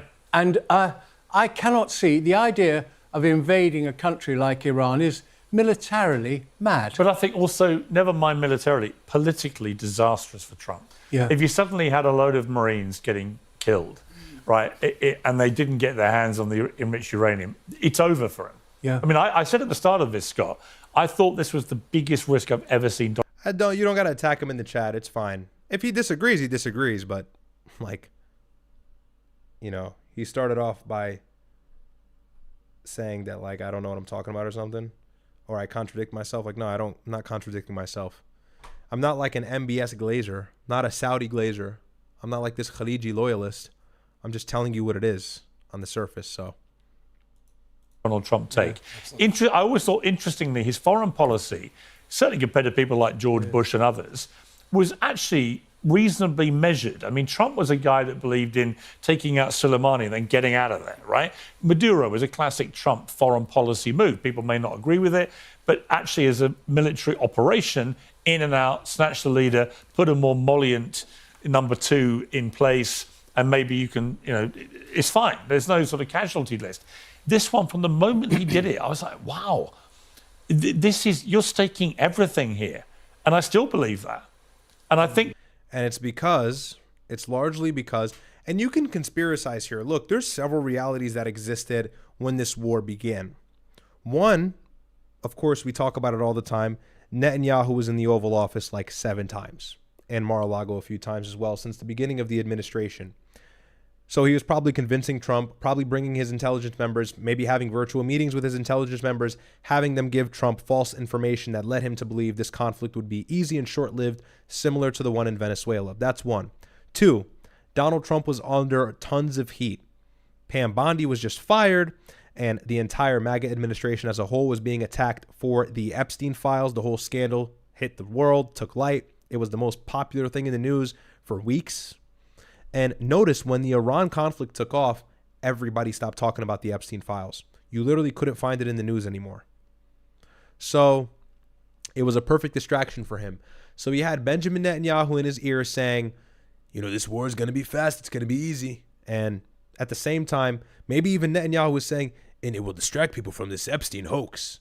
And to Trump, as a 78-year-old man who's obviously on the cognitive decline, he probably turned his back on his own intelligence and said, you know what? I'm a powerful guy. I trust my own intuition. That's how I got to the position I'm in now. We're going to hit Iran and we're going to win. And to his demise, he was met with reality, which is the fact that did not work out the way he planned it to. I sense, knowing him very well, that he's now wrestling with a massive dilemma. How do I get out of this without losing face and without America losing face? Right. Well, yes, first of all, as Mr. Bolton said, they've always known what the potential consequences of this could be. I thought that was interesting. Yeah. Because any attempt by any of them to try and say, well, we didn't realize they might do. Bolton was saying they had the open conversations about it. I found an article that I wrote in August of 2005 for antiwar.com saying that this is what could happen. Yeah. Iran can close the whole gate, the Strait of Hormuz. Out of interest, why have they never done it before? Because we hadn't attacked them. No, but why wouldn't they have done it as a strategic thing to cause economic Well, that would mayhem? have provoked a war that they were trying to avoid this whole time, too. Right. And, the Bush administration, everybody but W. Bush. Okay, I'm one key. I really appreciate the money. Riyadh is admitting... Oh, my page timed out. Riyadh is arguing that the Abraham Accords are not meant to normalize Israel's existence as a colonial settler state and its land grab. Nope, that's not what I said at all. Again, the Abraham Accords exist so Israel can do whatever they want. That doesn't mean they can annex the Gaza Strip without condemnation for the countries that are actually in the Abraham Accords. That's what it means. The Cook Accords serve on the basis that you will have not only normalized relations with Israel, the real interest is that the United States will support you. But the United States supporting you is binding upon the fact that you're allied with Israel or you have some sort of normalization, so you can benefit from having the United States as an ally. And not every country even needs to do that. Several countries have survived without it, but it proves to be useful for the countries that have joined from an economic standpoint, from a world power standpoint. So the greater good is that they are leveraged with this dangling opportunity of freedom and economic prosperation so long as they just say Israel's fine in what they're doing and they don't condemn their actions. But when they kill 100,000 people, well then that actually doesn't serve as valid grounds for continued normalization. And that's why countries that have even normalized with Israel throughout the Gaza conflict condemned it. So I think you're not getting the point. You're not getting the point. Someone says he's being disingenuous. He's just not understanding, but it's fine, whatever. I don't mind. Like I said, I don't mind an opposing opinion. Again, I don't know what I told you already. If the Abraham Accords if you're so hell-bent on the fact that what I'm saying is wrong, Just pay attention to what I highlighted earlier. Israel knew Hamas was going to attack, and they let them do it anyways. To them, that was more opportunistic at a land grab than signing the Abraham Accords. So if signing the Abraham Accords necessitated an easy annexation of Gaza, well, then they would have signed the Abraham Accords and stopped the October 7th attack that they had intelligence advances on. Including John Bolton, pushed him very hard to do this. And it was the military that talked him out of it. In January 2007, the chiefs told W. Bush, we don't want to do this. We'll triple the Iraq war, but we don't want to go to Iran. And the reason why is because they can hit back in ways that we can't control. We don't want to fight anyone unless... Someone said SpongeBob is reminding me of the Chili's guy. Yo, if you know the Chili's guy, if you know, you know, bro. If you know, you know. Some guy chats into Myron and I's stream. I think it was on Myron's side. Yeah, it was on Myron's side. And he goes, no, the El Udeid base is totally fine, bro. I'm eating Chili's here, which is one of the military bases that Iran struck in the Middle East, in Qatar specifically. And he says, I'm eating Chili's here. And we're talking about how the power plants got bombed. And he's like, I'm eating Chili's. And we just baked him for like 30 minutes straight. That was a good segment. That was a good that was funny. Anyways, let's focus up. Focus up. All right, guys. I know I gave you guys enough of this debate. It's just like, yo, we're covering this all day, so it's like this debate is really not going to unpack anything new. It gives me good things to speak to and debunk, but you know, I'll end off on a funny note here. This is just too funny. We'll close out in a moment. So if you have a chat that you're planning on sending in, go ahead and send it. Not closing out just yet, but in a moment. Let's see. So this is just funny. But this speaks to what I'm saying, bro. It's like, you know what? I won't do the race thing. We'll just watch the clip. We'll just watch the clip. So I guess they're all outside some club. I don't even know what's happening here. And some nigga, what do you call these? I'm not familiar with track. He's trying to hurdle over the object, I suppose. And this guy in the purple trips him.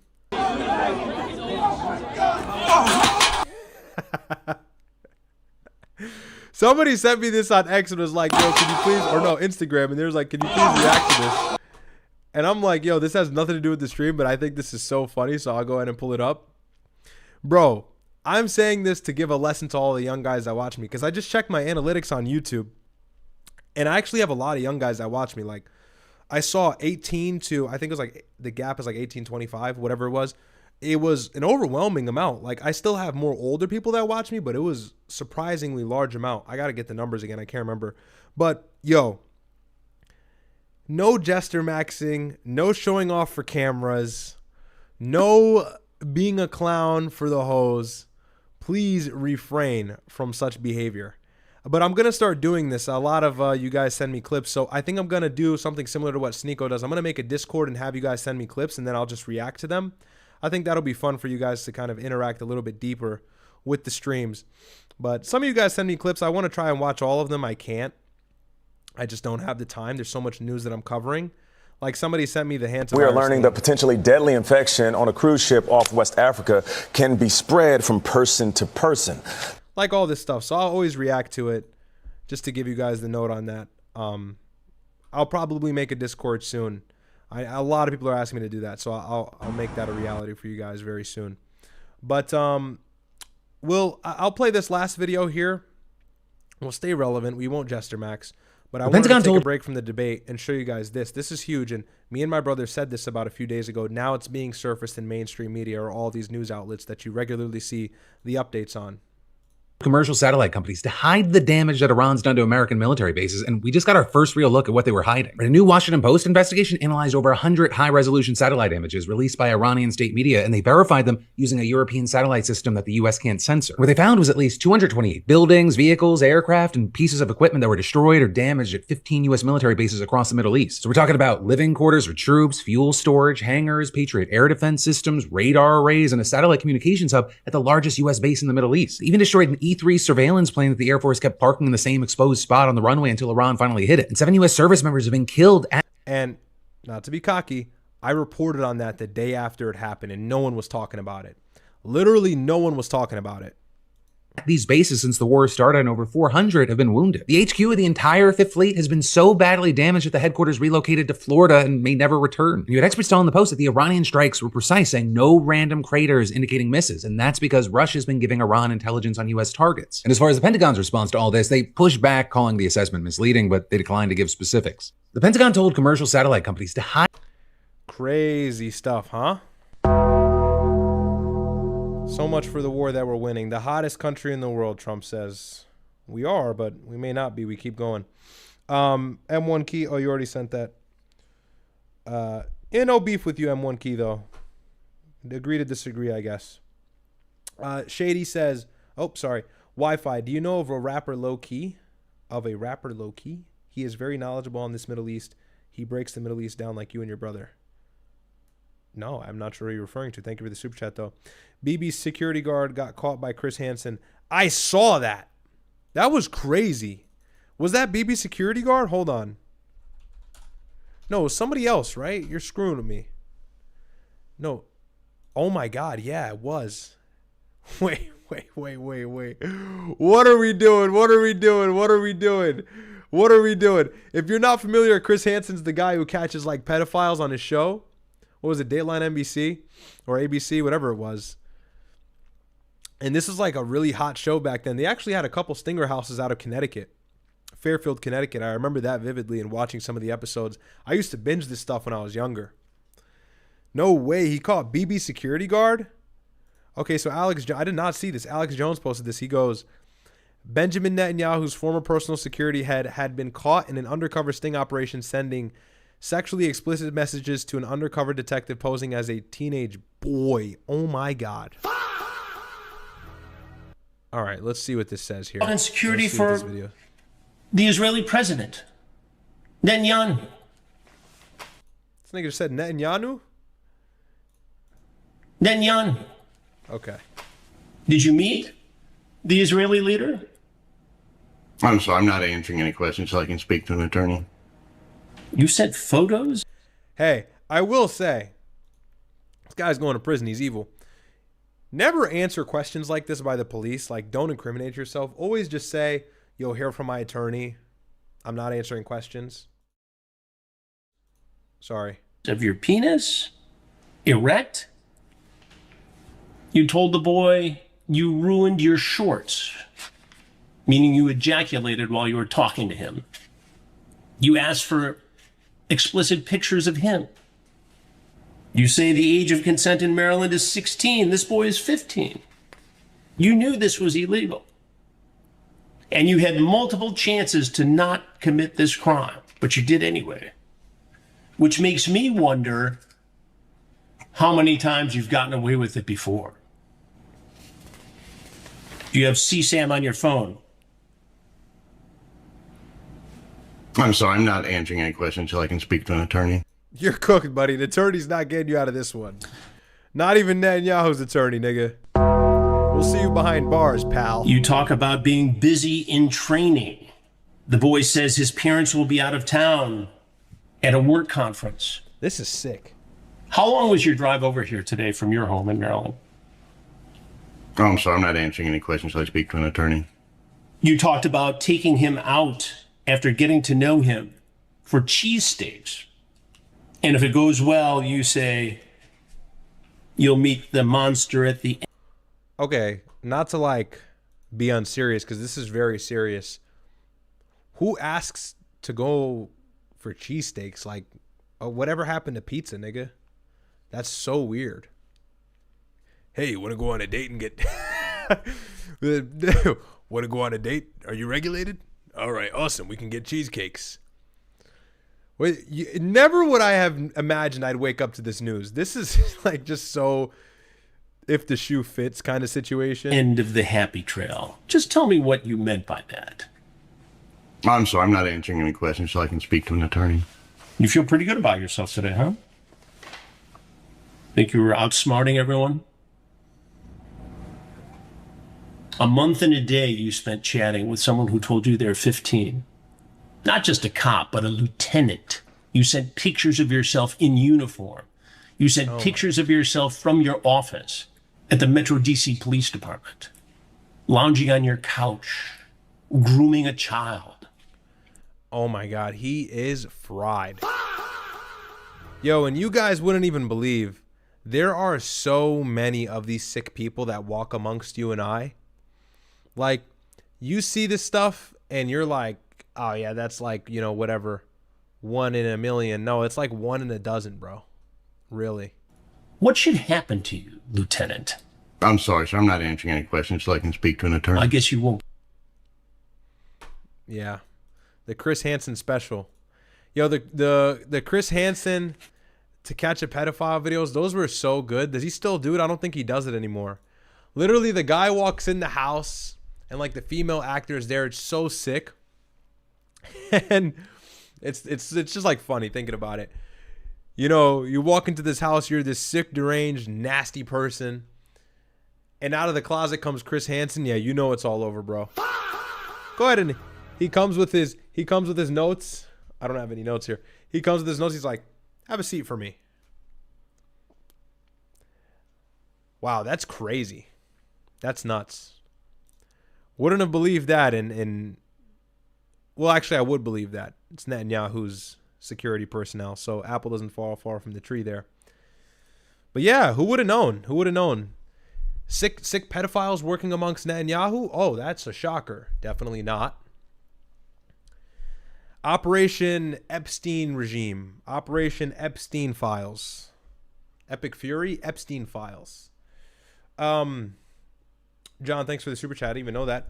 Described Voices, do you think China is going to broker a deal with the U.S. to step down from the aggression to Iran in the U.S.-China summit? And is China would be the last hope for diplomacy and peace? Good question. That could happen. It depends what happens on May. When's Trump meeting with the prime minister? I think on May 15th, right? Or May 12th? Trump, China. Let's see. Summit is going to happen. Okay, 14th and 15th. Could be.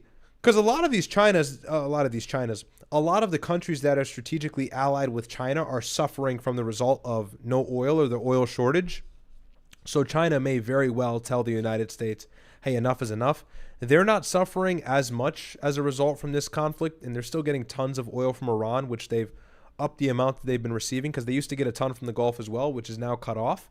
However, there's still pipelines coming out of Saudi Arabia and everything. I'm sure China has their ways figured out, but they're desperate for the conflict to end because Iran is a strategic ally, and they don't want to see Iran fall. And by the way, because of the sanctions imposed on Iran, China can get their oil for dirt cheap, you know? So, and that's what they were doing. So that's one of the MAGA-based arguments that can be a little bit credible, is like, oh, this undermines China in a way. Yeah, maybe short term, but not long term, obviously, because it does so much damage for us here in the United States, domestically, as well as our power structure and the hegemony that we have in the Middle East, being able to put our finger on the scale and weigh in on the situation, mediate the situation between Israel and Iran and all the opposing countries. We won't have that ability if we continue on with this war of attrition. So definitely that could be a reality. It's a good question. But I don't think China's going to stop Trump from this conflict. I think the only thing that's going to stop Trump from this conflict is God at this point. Sagno Sprite says, have you heard about the Faith by Works registrar on the far up? Their whole propaganda scheme. Candace finally talked about it yesterday. I'm curious what your thoughts are. I'm not too privy to it, but I'll take a look at it. I saw some girl tweet about it, but I'm not too privy to it. Thank you so much, though, Sagnos, for the super chat. And Sagnos, you as well. Okay, that's pretty much everything, guys. Long stream. 3.5 hours, not so bad. But here, let's play with the chat a little bit before we jump off. Anyone in the chat know why Riyadh doesn't stream on Kick? Maybe I will at some point in the future. Didn't Myron catch a pedo one time? Yeah, I think he did. 6 sick people. I agree. W stream. Oh, wait. Don't go anywhere. Before you leave, I command all of you. Hang on one moment. I'm logging into my Instagram clips page. You know what? I don't have time to log in.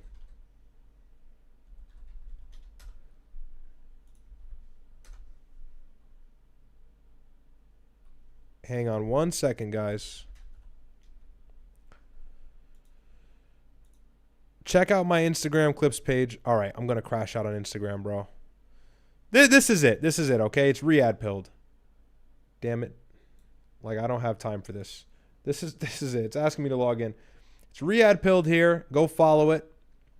Check out all of my clips. I got my editor working on that, so if you can't catch these long-winded streams, you'll at least be able to catch the clips and everything like that. And then also, for the fun of it, let's go into my actual Instagram,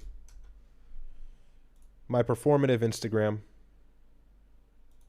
This is my performative Instagram, okay? Check it out. You know, your boy's modeling, as you can see. Can I even go into the stories? Is it going to let me? No, I'm not logged in. All right, that's fine.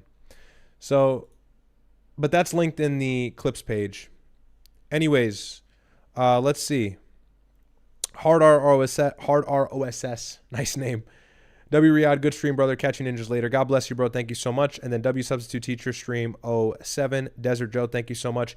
Shout out to our moderators, One Chest, Desert Joe, and of course Tia Kiki. You guys make everything so much more easy for me.